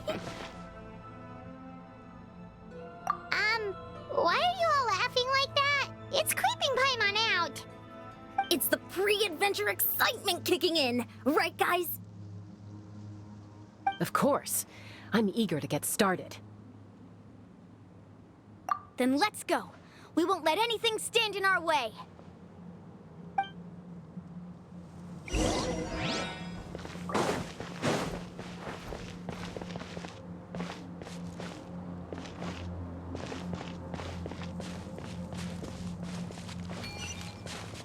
Seems like the road ends here. How should we get across? As a professional trainer, I think you could stand to build up your endurance, Paimon. Professional trainer? Paimon thought you were a warrior from the Collective of Planning. Well, that goes without saying. But I actually work as a sports coach. I provide professional guidance for many of Natlan's popular sports. And I don't just mean physical training. I design nutrition plans as well. Ah, so basically no sugar, no soft drinks, no grilled meat. Yeah, we'll be here all day if you list them out one by one. It's much faster to just focus on what's good for you. Such as? Vegetable juice. Want some? You know, Ian-san, Paimon feels like... Those guys look familiar. We've fought them before. Let's go. Show no mercy.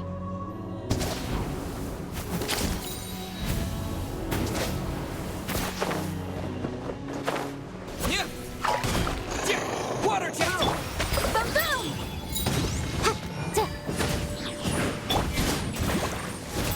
You're in for a little shock. Oh, let the show begin.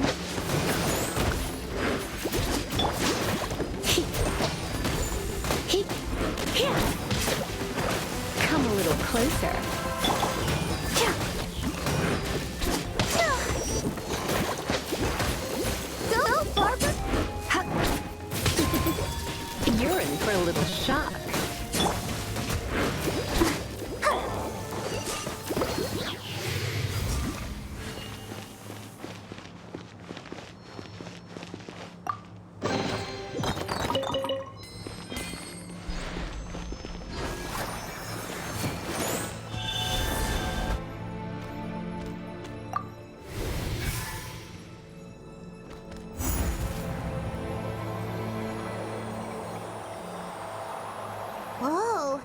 The place we need to go seems really high up.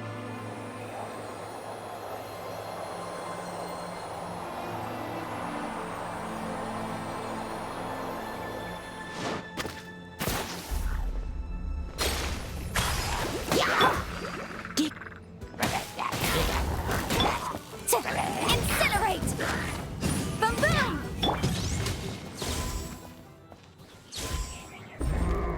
Come a little closer.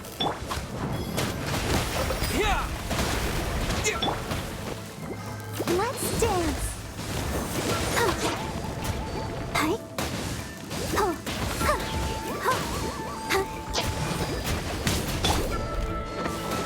You're in for a little shock.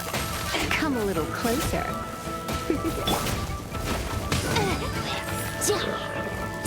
Incinerate! Hip. Huh?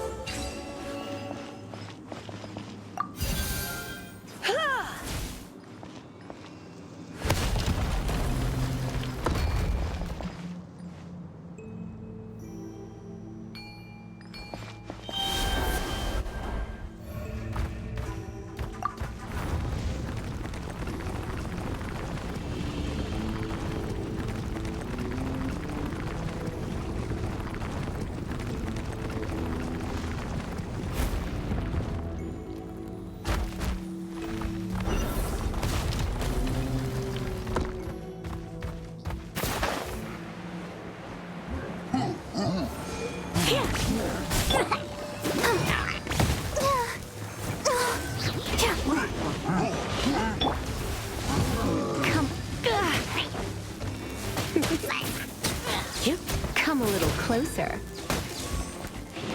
You're in for a little...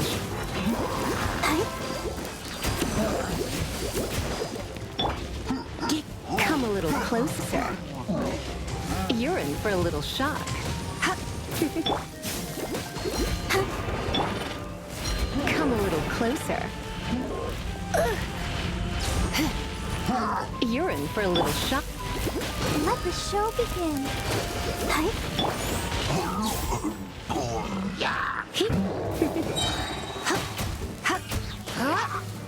You're in for a little shock. Motion to compel!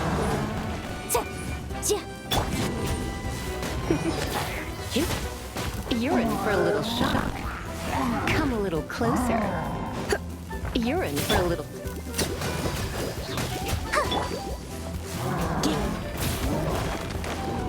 Come a little... Boom boom!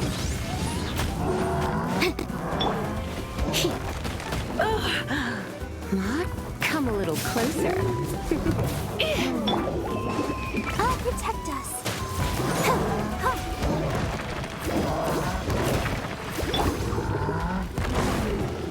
You're in for a little...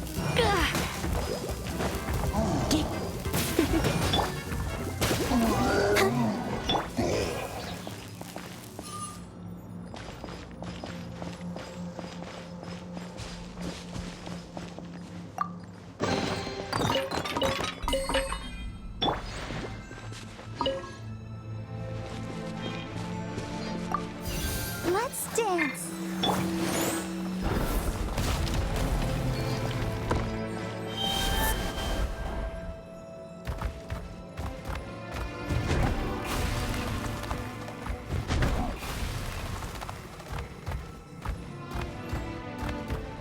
This is the final stretch. We just need to climb up, and we'll be there. Nothing to it.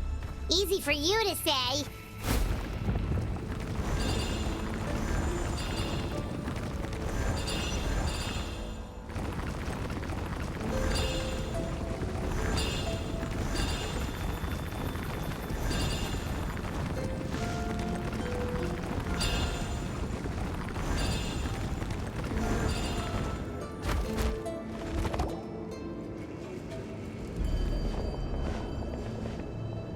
This must be the entrance the Pyro Archon told us about. The one ripped open by the Abyss. Yes. There's something in the depths of this place that feels familiar, yet also foreign. We actually have to go in there? Okay, Paimon just needs to psych herself up. Don't push her through before she's ready!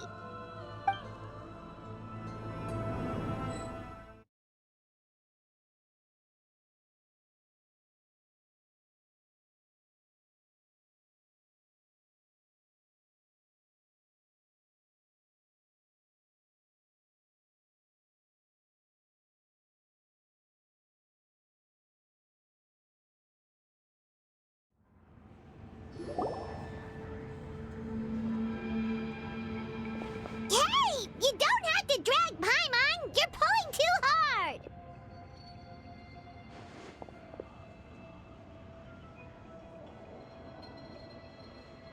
Looks like we made it. This is the Night Kingdom. Huh.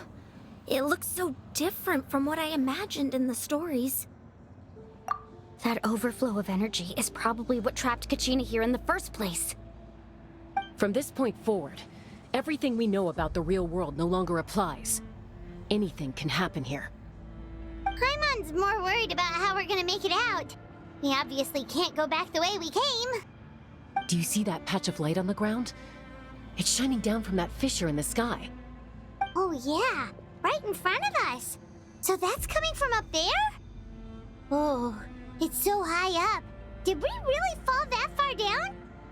Just like I said, our real-world knowledge doesn't apply here. We fell all this way, yet came out completely unscathed. If this was the real world, we'd have to climb our way back up to the entrance.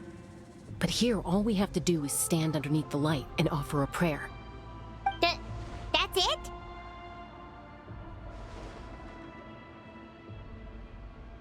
Right. We still got a job to do. So that means all we need to do is find Kachina and bring her to this location. Exactly. This light is streaming in from the real world. It's a link between the two realms.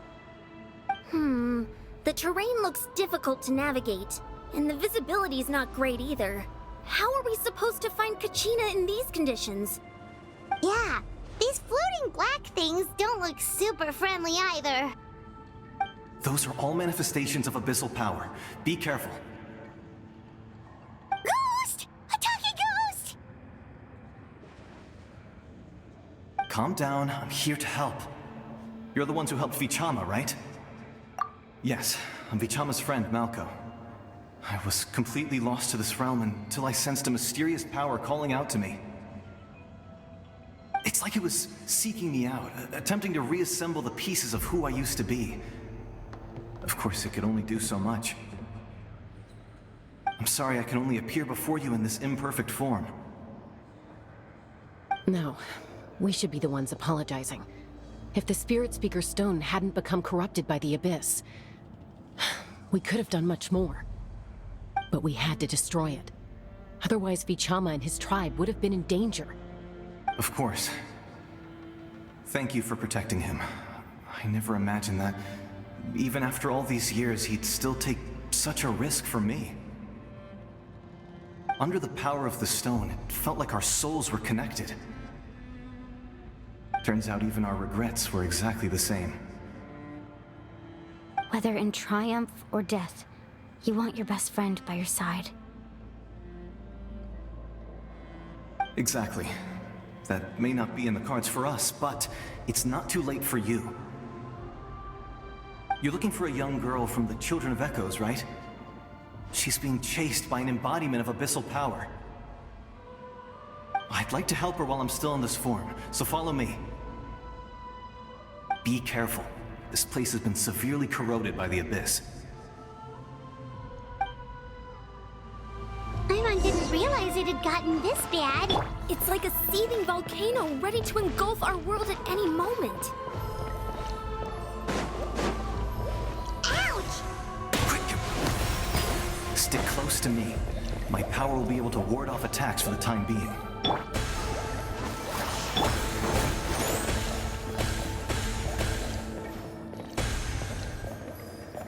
We won't be able to keep this up. Let's try another route. This way.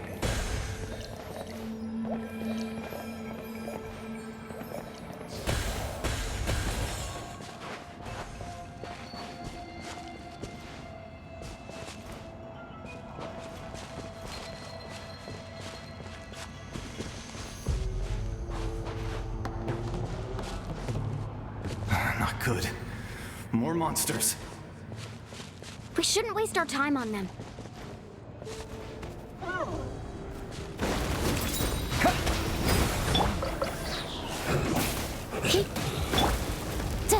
Motion to compel. Come a little closer. Let the show begin.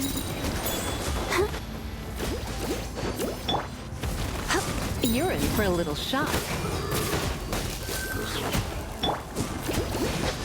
Go, Barbara, go! Come a little closer.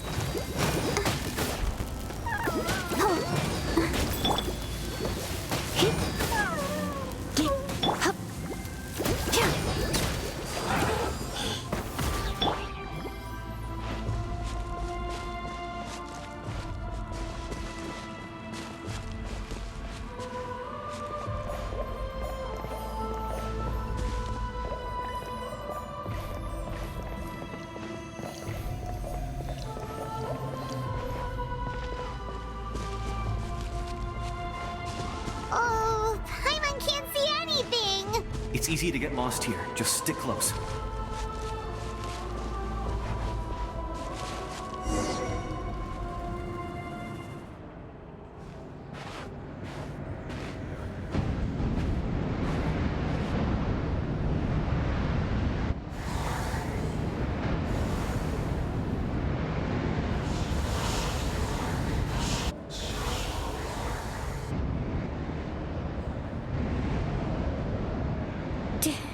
Did you hear that? What? Never mind. It was probably just my imagination. Don't scare Paimon like that! I heard it too. It was a voice from the abyss. What did it say? It doesn't matter. It certainly doesn't harbor good intentions.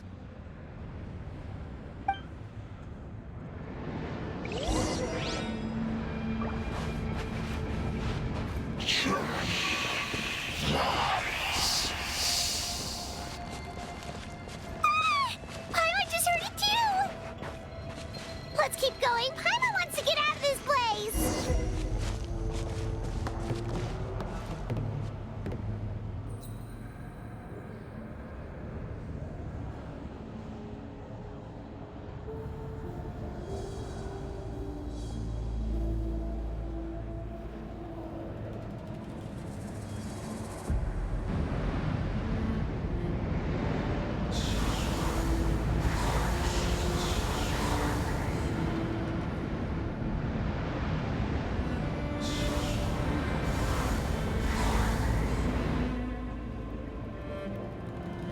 We're here, Kachina! Oh, honey? You made it! Looks like our reunion will have to wait until we take care of these monsters. Good idea. Let's go!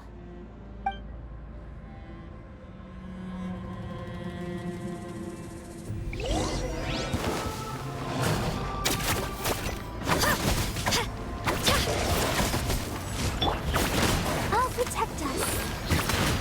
Go! Wipe out! Incinerate! Time for your arraignment!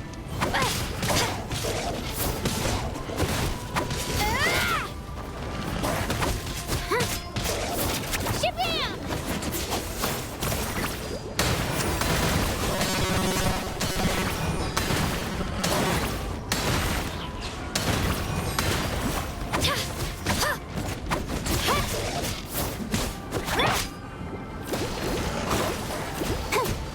Let the show begin.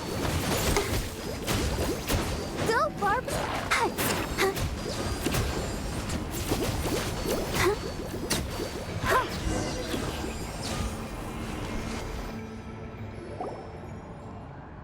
You're here! You're finally here! Thank you so much! That monster can appear from anywhere! It almost caught me a bunch of times. The YF's power power helped keep me hidden, so I just tried to stay out of sight until you got here. Had a girl. You did so well. And most importantly, you weren't hurt. Should we start heading back then? Actually, I have a request. Will you come visit the Wyab with me? I can't exactly put it into words, but something's wrong with the Ode of Resurrection. And I know it has something to do with the contamination from the Abyss. That was the Pyro Archon's theory as well. Everything we've seen here certainly seems to back it up. In the Night Kingdom, there are 6 main totem poles representing the Wyab of each tribe. You can think of them like the body of each Wyab. Additional totem poles, like the ones around here, serve as proxies to which the Wyab can extend their consciousness. There are countless proxies scattered around the Night Kingdom. Through them, the Wyab can extend their consciousness over the entire realm and track down souls no matter where they roam. But if a proxy were to become severely contaminated, then a soul could become lost within the Night Kingdom. Judging by the current situation, I don't think we're dealing with just one contaminated proxy. Even if we could drive back the abyssal power from one of them, that probably wouldn't even put a dent in the problem. Still, we can't just leave the Wyab to suffer. It's protected me this whole time. I agree. We might even manage to draw out the monster that's been hunting Kachina. Getting rid of the monster might slow down the deterioration of the Night Kingdom.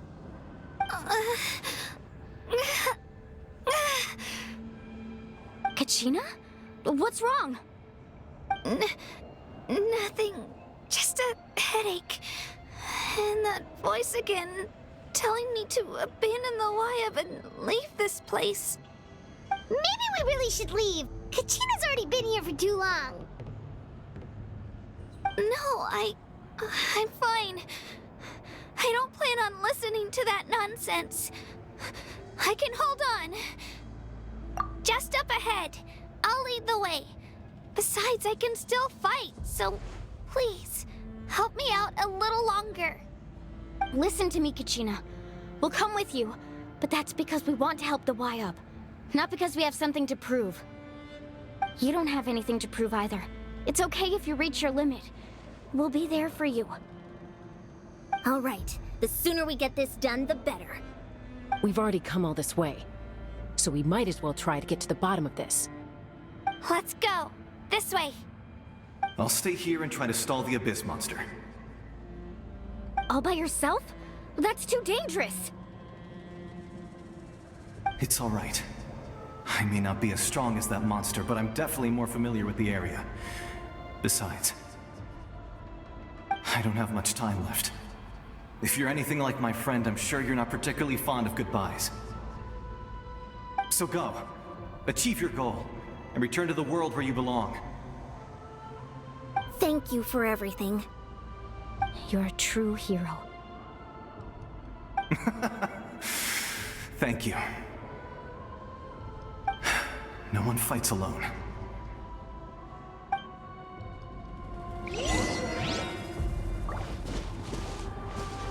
Does your head still hurt? Let me help you walk. I'm fine. I'm fine. You should know I'm made of stronger stuff than that.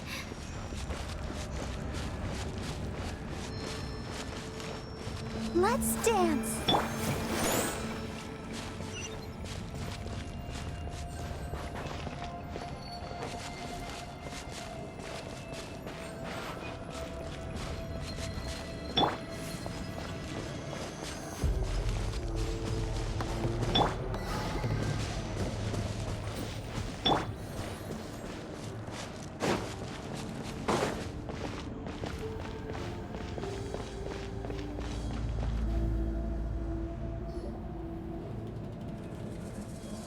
Wyab? Wyab! I'm back! My friends and I are here to heal you. Wyab? Can you hear me?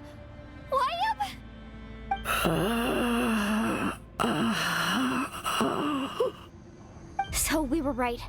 The contamination is already too severe. It's preventing the Wyab from answering our calls. Alright, get ready, everyone. Time to purge the abyssal energy from this place.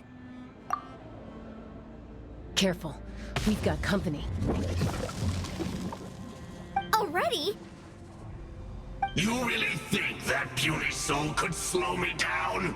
Courage in the face of futility is pure folly.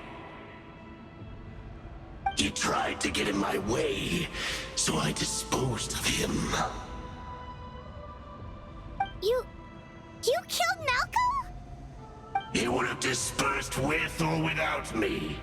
Rather than worrying about him, I would urge you to focus on yourself. You may have defeated others of my kind in the past, but underestimate me now, and it will be to your peril. No, the power of the Abyss is intoxicating. The destruction it seeks captivates like a masterful work of art. I strive only for the opportunity to see it up close. I thought this naive little girl was an exception, but it turns out humanity is full of lambs willing to offer themselves up to the slaughter. That is the tragedy of your short lives. You understand nothing of all-encompassing power. Ancient names, pride, friendship, all empty ideas invented to give you a false sense of self-worth. They possess no power at all. The Pyro Archon created those grandiose ideals out of pure selfishness. Anything to avoid sharing power. Anything to avoid handing over the primordial gift to ordinary people like you. Don't believe me? Then ask yourself, why is the Pyro Archon strong beyond measure, while you, Kachina, remain so pathetically weak?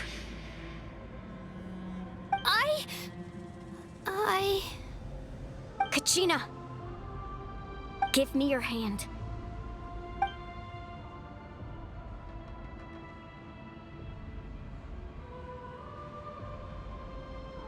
Feel that? I'm right here next to you. Thanks, Moalani. You're right. I have nothing to fear. Because I'm not alone anymore. You're right. Maybe comforting ideals don't have any power. But you also couldn't be more wrong. You've never had to work for your own strength, so you will never understand the true source of our power.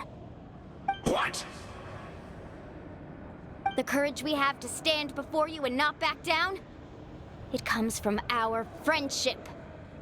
The power lies not in the ideal itself, but in our commitment to upholding that ideal, and in our decision to stand together and fight! Well said! Let's go, Kachina. It shouldn't take more than 2 of us to handle an enemy like this. Sorry in advance, but you deserve what's coming to you! There aren't many in Natlan who can beat us when we're together. It's time he got a taste of that kind of power.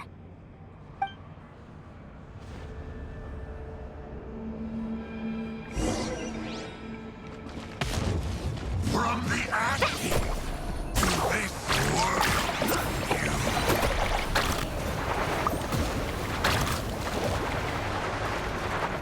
Right here! The Inferno's call.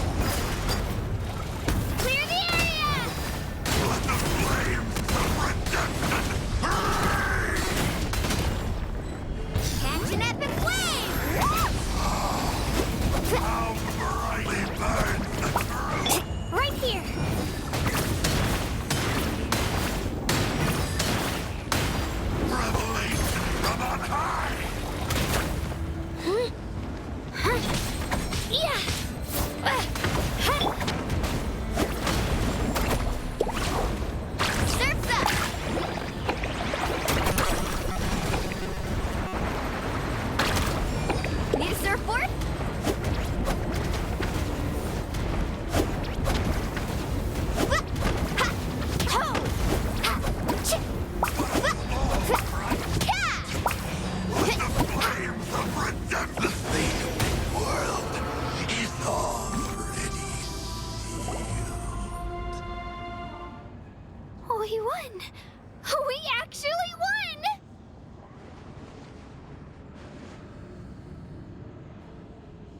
That's what he gets for underestimating you two.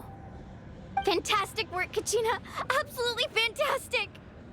This makes me so unbelievably happy. I'm happy too, Mualani. Together we really are unstoppable.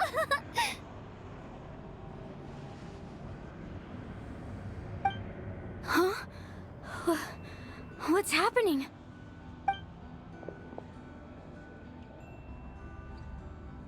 My ancient name is glowing? But I thought I didn't bring it with me. It's probably a projection from the real world, but that doesn't explain why it's glowing all of a sudden. Wait, does that mean you're...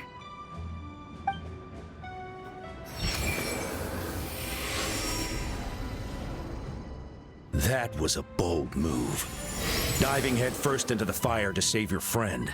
Especially in a place so overrun with abyssal corruption. Still, seeing you pull it off was really something. Everything you said was exactly right. As isolated individuals, we stand no chance against the power of the Abyss. It took years' worth of scars, and lots of unnecessary suffering, for me to understand that for myself. The Pyro Archon's plan will unite us as one. Everyone has a part to play. Only then will we have the power to defeat the strongest of foes. Who are you? Tupac, a warrior from the people of the Springs. I fought against the Abyss during the invasion 500 years ago. I've heard that name before. You were the giant who saved all of Natlan. Since you were able to awaken my words from your ancient name, that means you have fully embodied the aspirations of the Wyab. Under the name Umoja, you shall unite the tribes and save Natlan from its impending doom. Me? As long as blood still runs through your veins, even the tiniest spark of steel against stone can ignite a flame. Its blaze will become one with the gaze of all Natlan. Even amid everlasting darkness, our bonds remain eternal.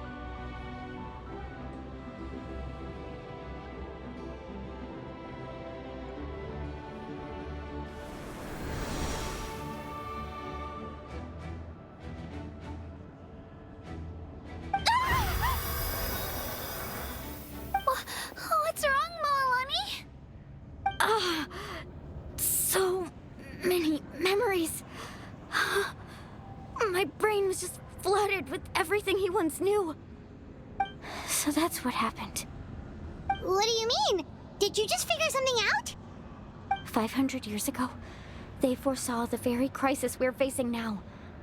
Efforts to save Natlan started all the way back then. We can go over the details once we get back. We shouldn't linger here longer than we have to. I know bits and pieces, but I had no idea Mualani was also part of the plan. This sounds like something that's going to need a lot of explaining. Let's focus on saving the Wyab first.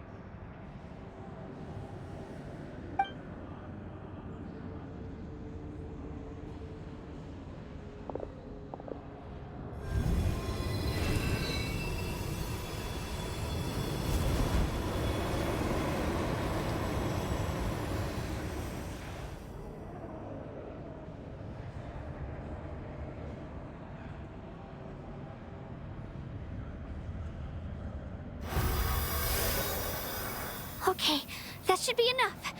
Wyab? Wyab? Can you hear me?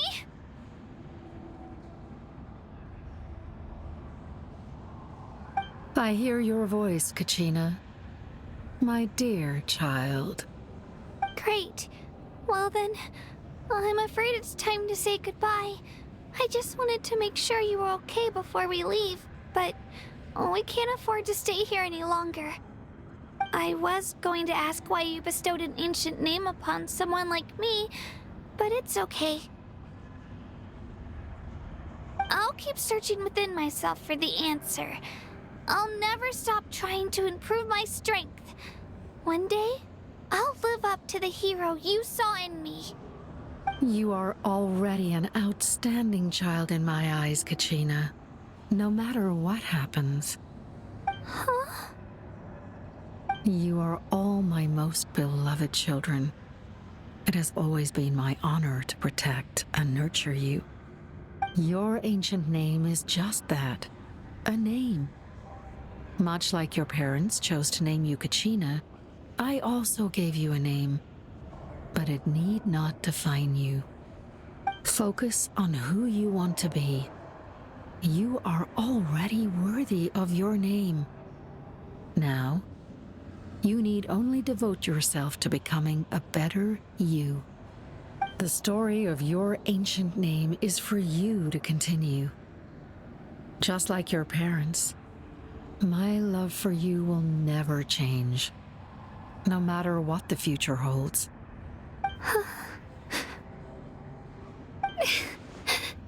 Thank you, Wyatt. It gladdens me to see the Pyro Archon's plan move another step towards completion. But it's time for you to leave this place. The situation here is getting worse. Go now, my children. Save Natlan on behalf of all you hold dear. I know we've never met before, Wyatt, but I just wanted to say thank you for encouraging Kachina. It was exactly what she needed to hear. Whoa! What's going on? An earthquake? We're out of time. It's the power of the Abyss. Quick, we need to run!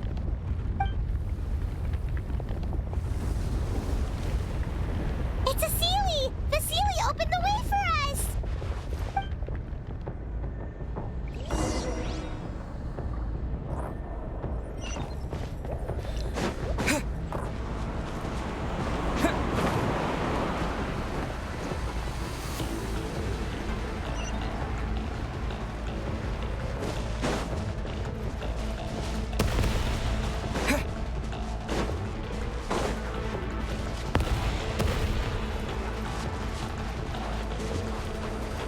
The opening in the sky! It's closing! We need to hurry, or we'll be stuck here!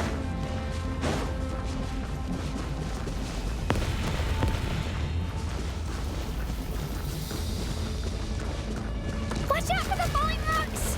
Quick, through the middle!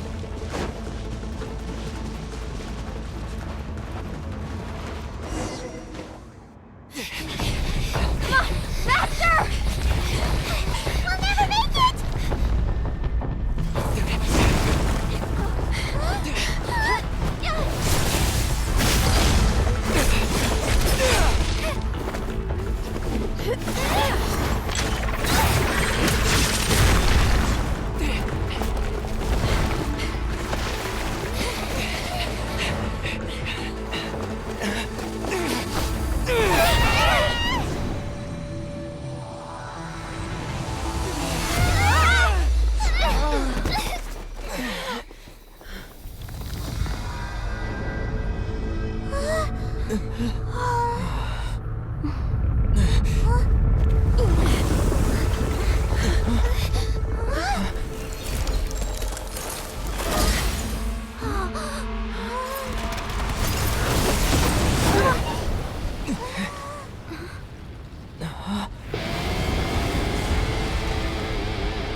You've done well. Now come home.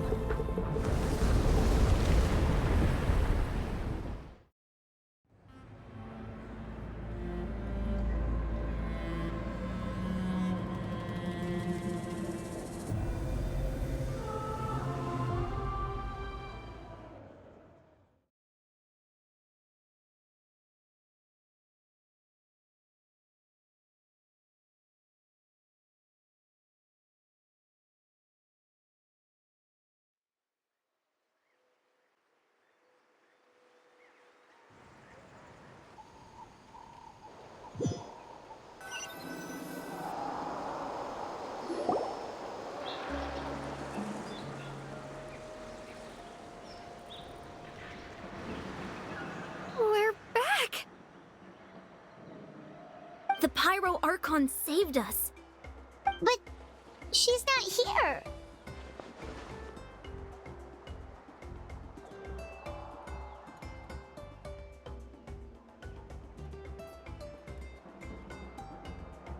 Yeah, didn't she say she used it all up? She's still in the speaker's chamber. What we saw in the Night Kingdom was just her consciousness. So you're saying her consciousness did all that? Every great display of power comes at a price.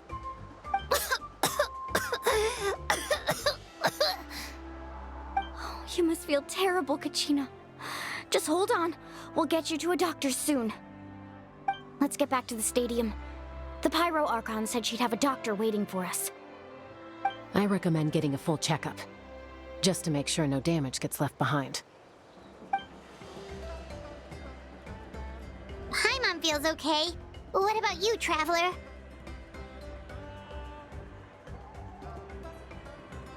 Right. You always seem to do pretty well against the Abyss.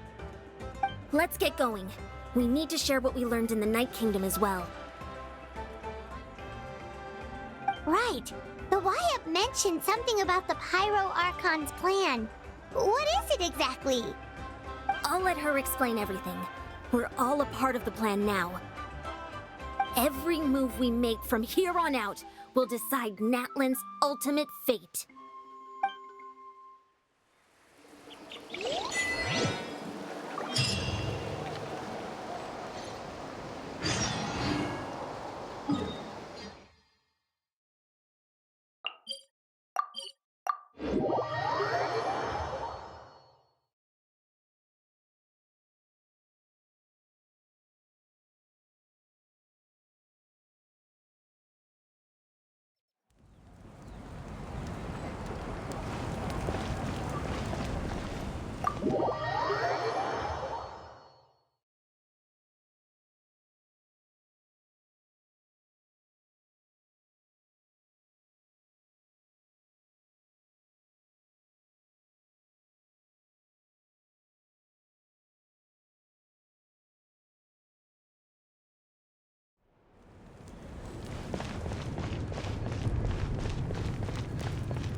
Huh. There's a lot less stuff here than before. It's good to see you all here in one piece. I know you must have a lot of questions, but let Koichi check you over first. It's best not to let any lingering effects of the Abyss go untreated. Thank goodness you made it back. I came here as soon as the Pyro Archon told me about your plan. Take a seat, everybody. I'll examine you one by one.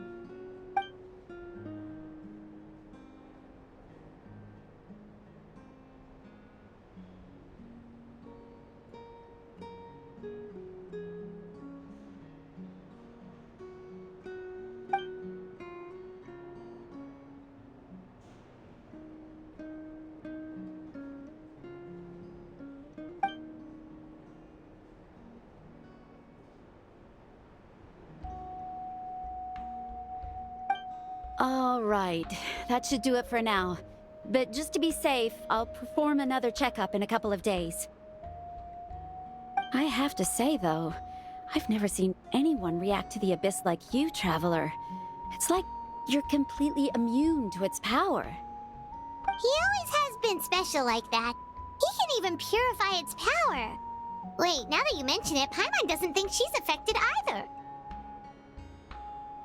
Given the current situation, that ability will likely play a great role in the events to come.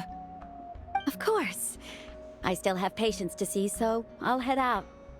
Thank you, Koichi. All right, all right. We might not see eye to eye, but we both had good intentions. Just give it time. I'm sure we'll figure things out between us one day. Yeah.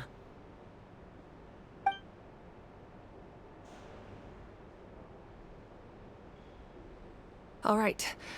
There's so much to discuss, I don't even know where to begin. You've seen it for yourselves now. The devastation in the Night Kingdom. I'll get straight to the point. Natlan is on the verge of destruction. It's very possible our nation has less than a year before total devastation. Huh? No.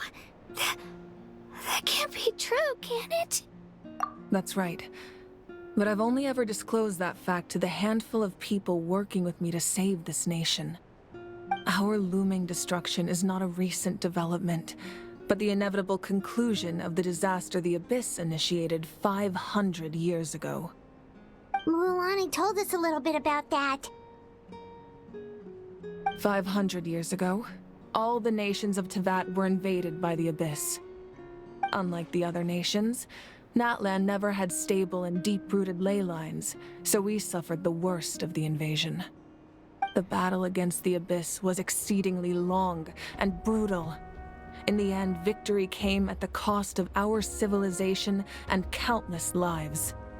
Even then, it took centuries of solving the disasters caused by the Abyss to finally achieve the peace we know today. And still, this is but a superficial victory. The forces of the Abyss have merely been driven back underground. Their threat to Natlan remains as real as ever. I'd never have guessed. The problems plaguing the Night Kingdom are all the more complicated because that realm is essentially functioning as Natlan's ley lines.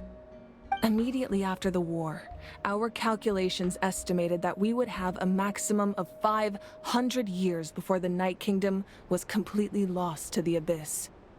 But at that time, we were a nation of the destitute. Our people no longer believed in victory, nor did they hold hope for the future. Our civilization was dying, our faith crumbling, and the line of power passed down from the Wayab nearly severed. If we didn't bring the nation back together, it would be foolish to even dream of defeating the Abyss in the future. So, the Archon had a long and involved discussion with the heroes of each tribe, and finally came up with a 500-year-long plan to save Natlan. So that's what happened. After finding Kachina, I encountered a strange figure who gave me a series of new memories. Since the plan was mentioned in those memories, I guess I've been chosen to play an important role in it. But there's still something I don't understand. Those memories showed me the Pyro Archon from back then. And it was you. Huh? But that doesn't make any sense. The Pyro Archon is supposed to be human. It's impossible for a human to live that long. That's right. The hardest thing for humans to overcome has always been time. Or rather, the natural limitations of our lifespan. A god can extend a human's life by using a certain amount of divine power, or subjecting them to a curse. But, as we all know, Natlan doesn't have gods like that. We can only rely on our own methods.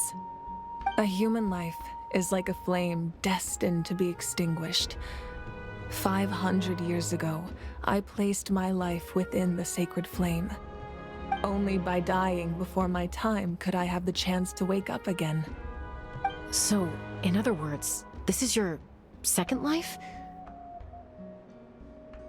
Yes. We only managed to defeat the Abyss all those years ago because the tribes came together as one.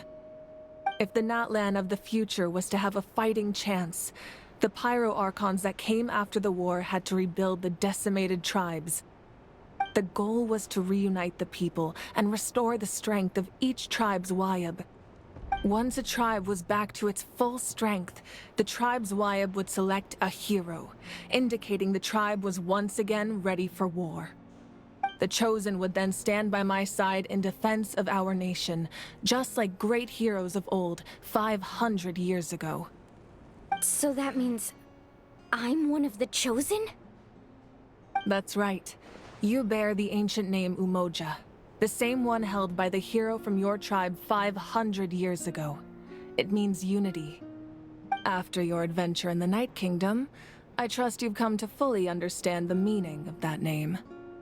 So in other words, you always knew who the Wayab were going to pick from each tribe? Yes. According to the plan, each tribe was supposed to have been fully restored by the time I awoke. But something went wrong along the way. The 6 heroes successfully inherited the ancient names from 500 years ago, but the intel regarding the plan wasn't passed on to them. Once again, it comes down to the deterioration of the Night Kingdom. Communication between the Sacred Flame and the Wyab has been blocked. Just like how the Ode of Resurrection failed to bring Kachina back. Exactly. It's just another tactic the Abyss is using against us. The Abyss may not possess intelligence, but its methods certainly aren't easy to counter. If we want to unblock that information from being passed on, my presence alone isn't enough. The ancient name-bearer must establish a greater connection to their name. So, I've tried my best to help them from the sidelines. Currently, Shalonin of the Children of Echoes, Kinich of the Scions of the Canopy, and Iansan of the Collective of Plenty have all been acknowledged by their names. During your adventure, you too earned the acknowledgement of your Wyab, Mualani. In the process, you gained the memories stored within your name. But we have less than a year! Yes, but we have no choice. We cannot start the plan until all the heroes have been gathered. That's also why I haven't been able to take action despite the urgency of the situation. But if you knew this whole time, why didn't you just tell me about my role in all this? Wouldn't that make everything go a lot faster? Perhaps, but the opposite could also be true. Knowing your destiny too early could mean failing to realize your full potential. Just like your determination to save Kachina, I hope your commitment to this endeavor comes from your own strength of will, rather than a sense of obligation. So I suppose you're not going to tell us who the final 2 heroes are then? That's right. Their time is yet to come. Putting pressure on them beforehand will only hinder their development. I can only trust in the judgment of the Wyab. I have never believed I could solve this crisis alone. In fact, it was precisely because I chose to trust and rely on others that we managed to get this far. Natlan's salvation lies not in its archon or any singular individual, but in us all. You're quite perceptive, aren't you? I thought I might get away with avoiding the topic. Huh? Oh, right! All of the stuff you stored here before, where did it all go? Even though I sacrificed my power, I still needed a contingency plan to ensure you would make it back from the Night Kingdom.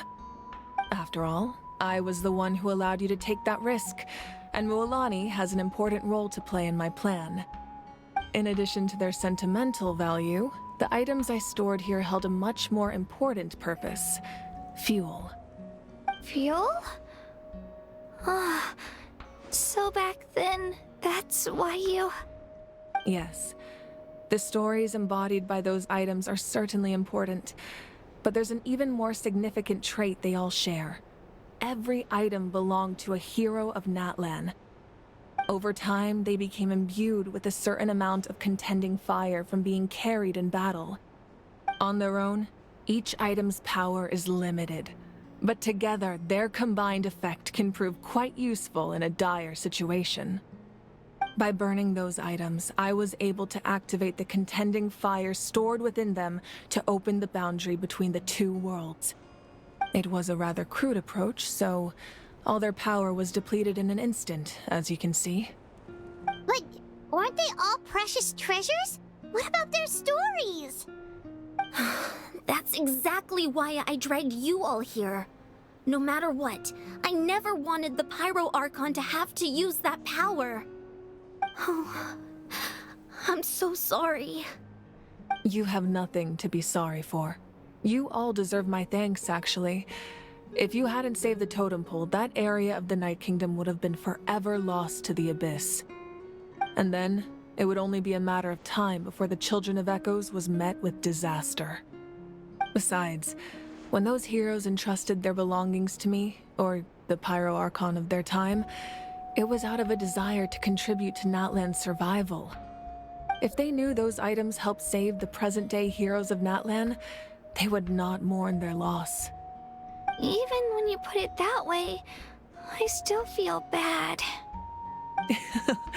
There's no need. Remember what I told you about time? The people and the events of the past are never truly lost to us. We simply carry them with us in a different form. In that sense, we didn't lose anything at all. If you still have regrets, let them fuel your resolve in the battles to come. Your deeds will become new legends and nurture new forms of power just like the items once stored here. Well, we'd still like to return the favor. Well, if that's the case, just treat me to a drink sometime. Now that Kachina has returned, we can finally hold the victory feast and celebrate your team's triumph in the Night Warden Wars. And we could all use the rest, that's for sure. Plus, you'll be able to silence everyone who doubted you once and for all, Kachina. Still, now that I know the danger we're facing, having a victory feast doesn't feel right. Try not to let it get to you. It's important to stay calm. Worrying about it will only affect your judgment. All right. You should head out. I'll join you in a bit.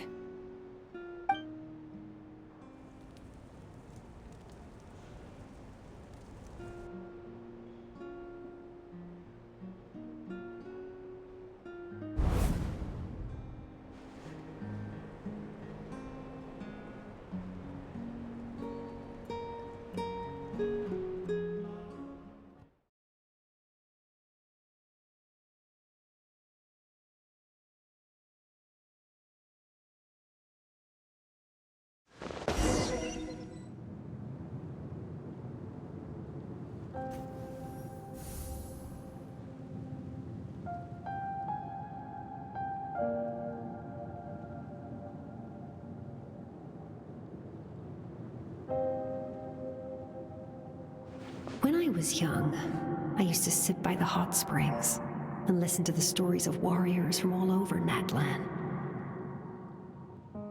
They attract people from all walks of life.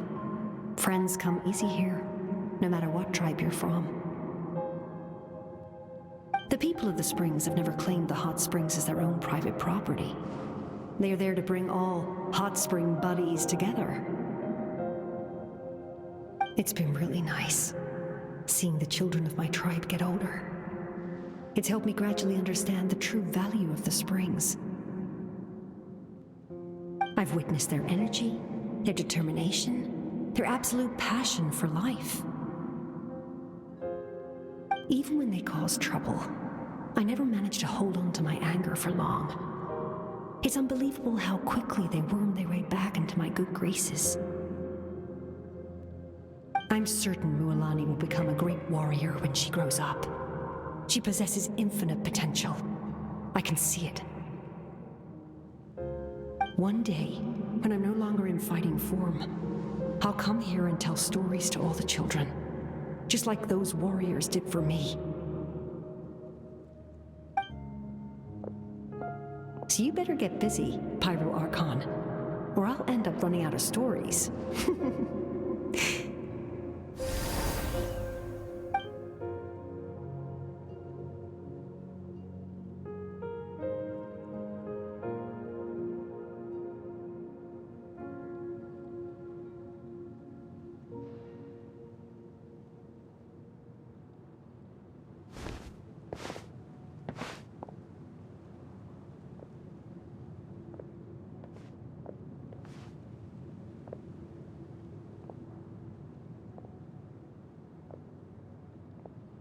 Our nation is engulfed in darkness. Our tribes stand divided, and yet you promise victory in the distant future.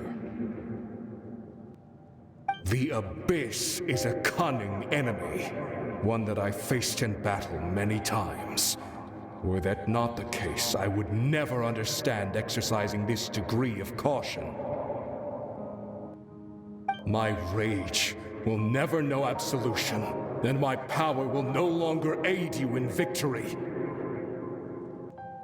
But you came to me because you knew you could convince me with just a single sentence.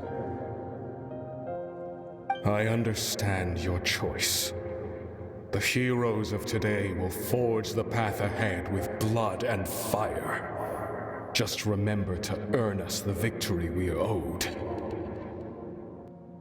Otherwise, rest assured, I'll find a way to collect the debt. For Natlan.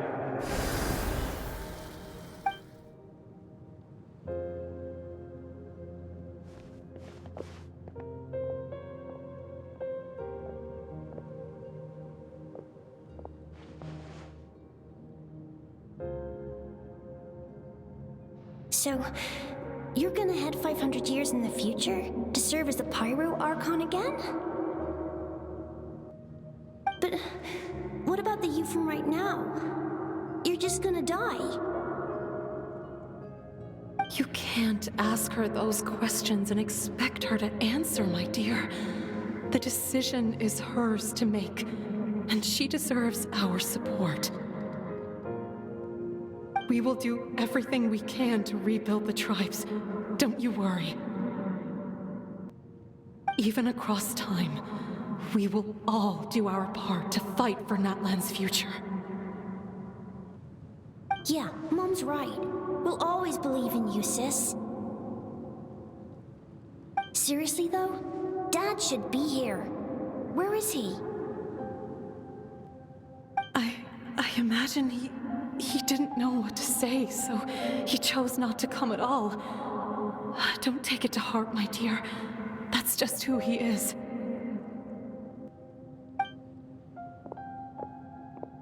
Just remember, no matter what happens in the future, we will always love you.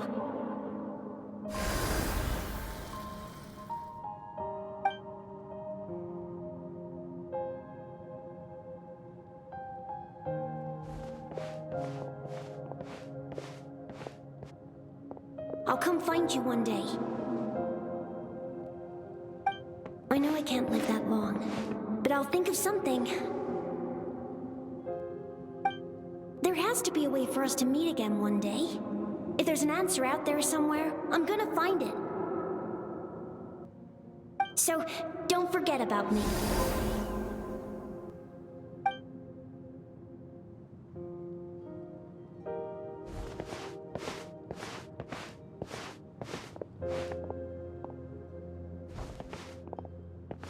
If that's your decision, then you have my full support, Archon. May our children live to see such a lovely son. For Natlan! No one fights alone.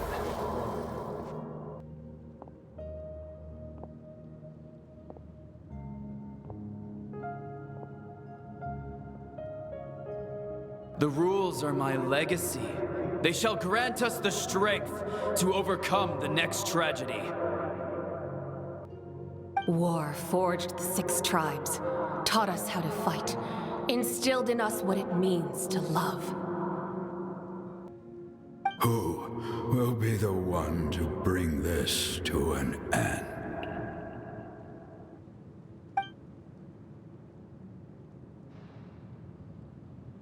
We are the inheritors of memory and legend. Those who grew alongside sun and wind. Those who forged our own destiny and future. That is Natlan's fire, the lifeblood of our nation.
keep this close.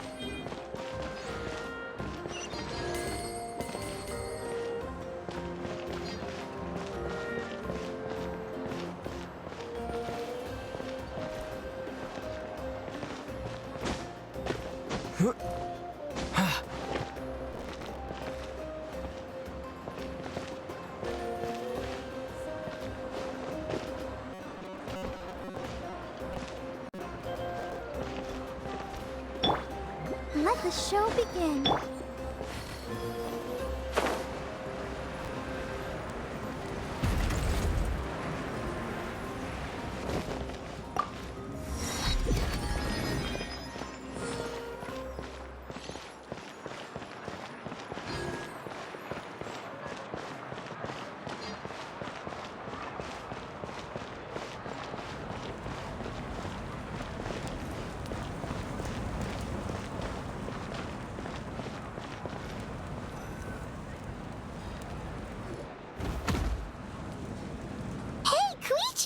You here for the victory feast too?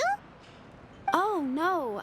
I knew Chaska would be here, so I just came to deliver some medicine. I was about to leave, actually.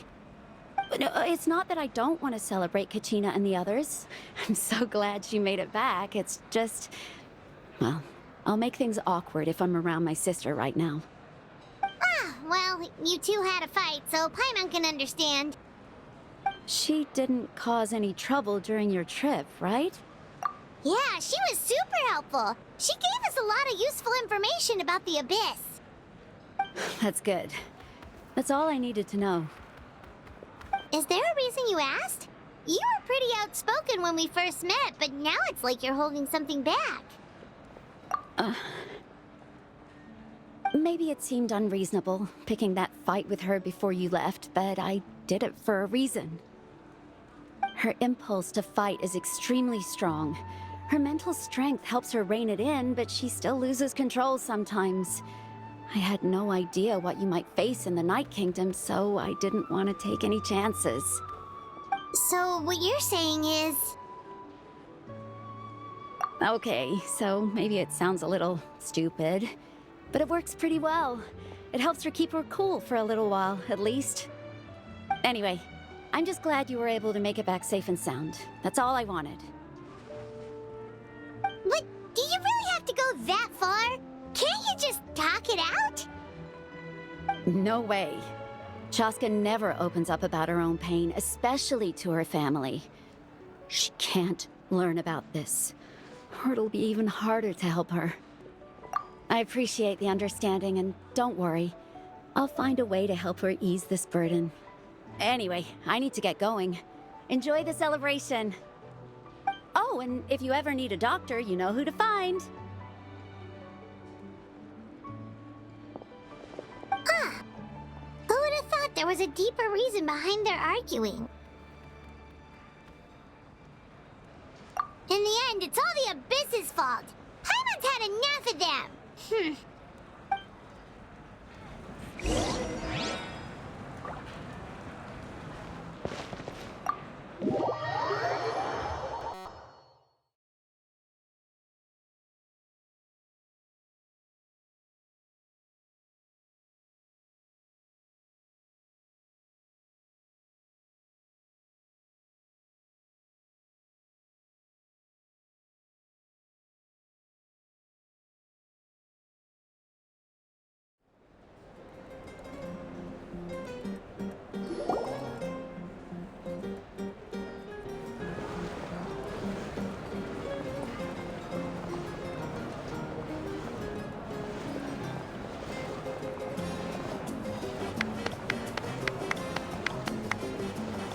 Let's give a huge round of applause to our brave young warrior, Kachina!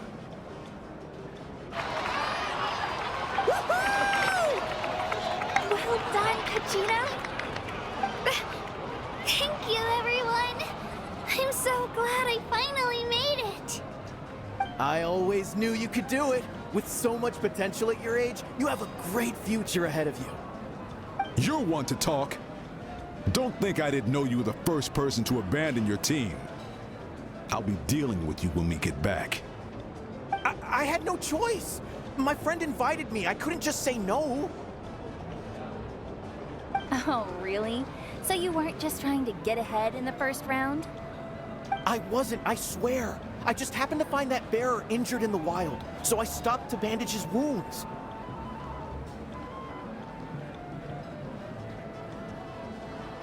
When he insisted on repaying the favor, what was I supposed to do? I'm just one person. I figured Kachina would have no trouble replacing me. But the fact of the matter is that after your departure, everyone else started thinking about swapping teams too. I'm really sorry, Kachina. It was wrong of us to abandon you like that. It's amazing that you still made it all the way through to the Night Warden Wars. That's the highest honor. So, what about you guys? Did you make it far? Our team captain drank too much the night before the competition and turned up late to the stadium on the day. We got disqualified.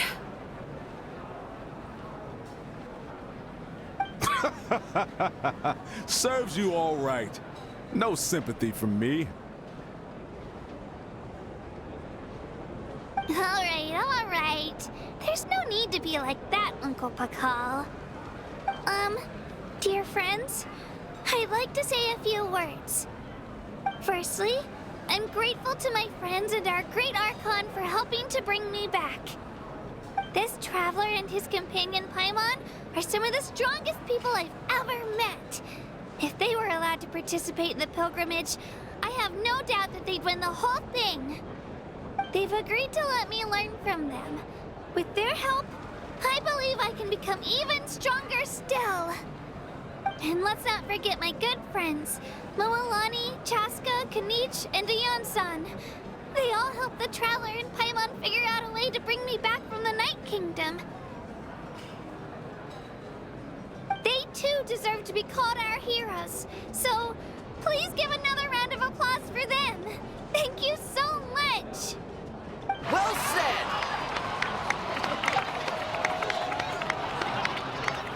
I'll drink to that. How does it feel being a hero, Kachina? To be honest, it's a bit overwhelming. It all just feels so surreal. Well, you better get used to it. Next up, undefeated champion! Hey, please don't make fun of me.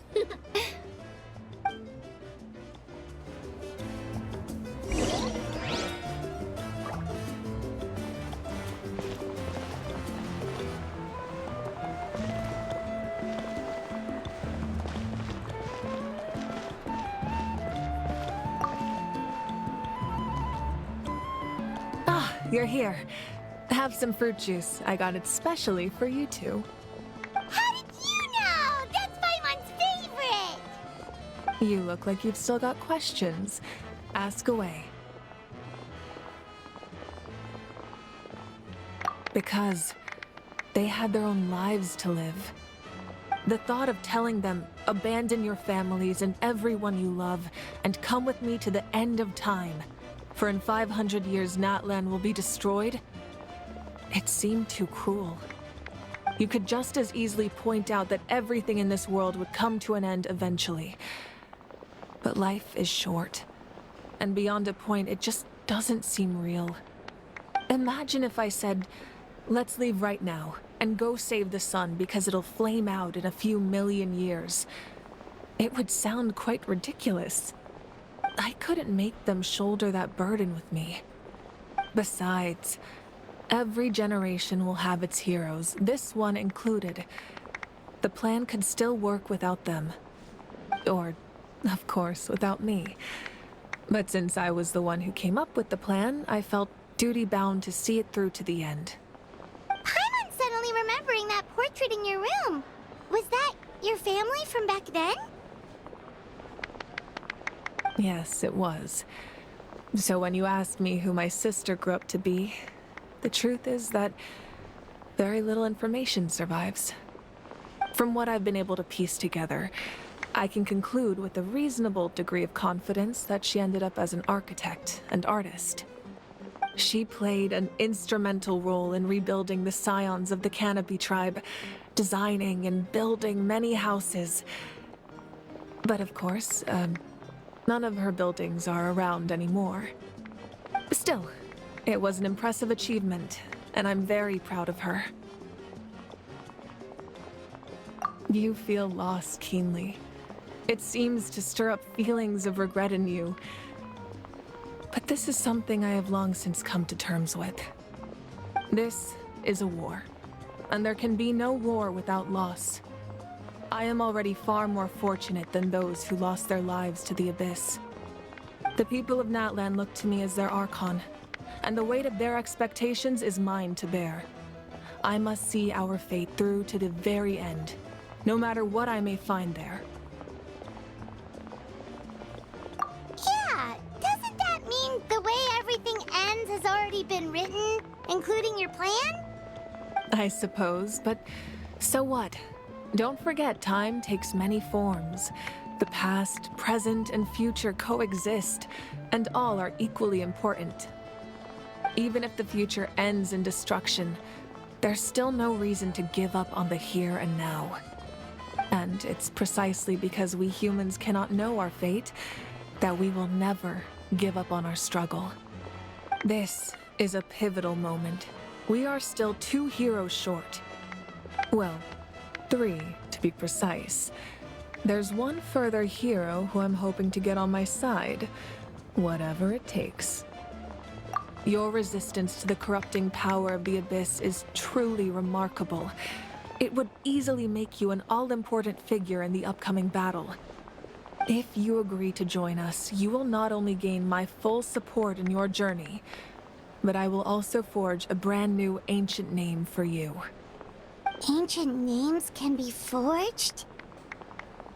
They can. Several strict conditions must be met, but if they couldn't be forged at all, then the number of them in circulation would have long dwindled to 0. Possessing an ancient name would mean that your adventures in Natlan are recorded in full. Your stories would be remembered by our people for all the years to come. The Ode of Resurrection may have temporarily lost its power, but still, take this as my personal guarantee that I shall never let you fall. Just like in the Night Kingdom, I will be there for you. That is a promise I will fulfill at all costs. This nation always honors its heroes.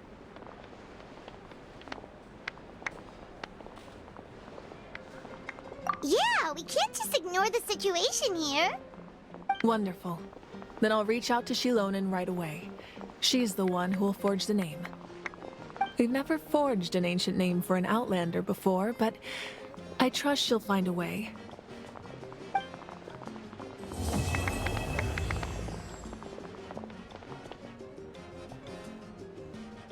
My lord, we've received word that the Pyro Archon has lost much of her power. Although your injury complicates things, this is most certainly the opportune time to seize the Gnosis. Victory and defeat are rules, not outcomes. I have never taken advantage of an opponent in a time of weakness, and I don't intend to start now. As for you, I must confess, I did not expect that little trick of yours to save the day.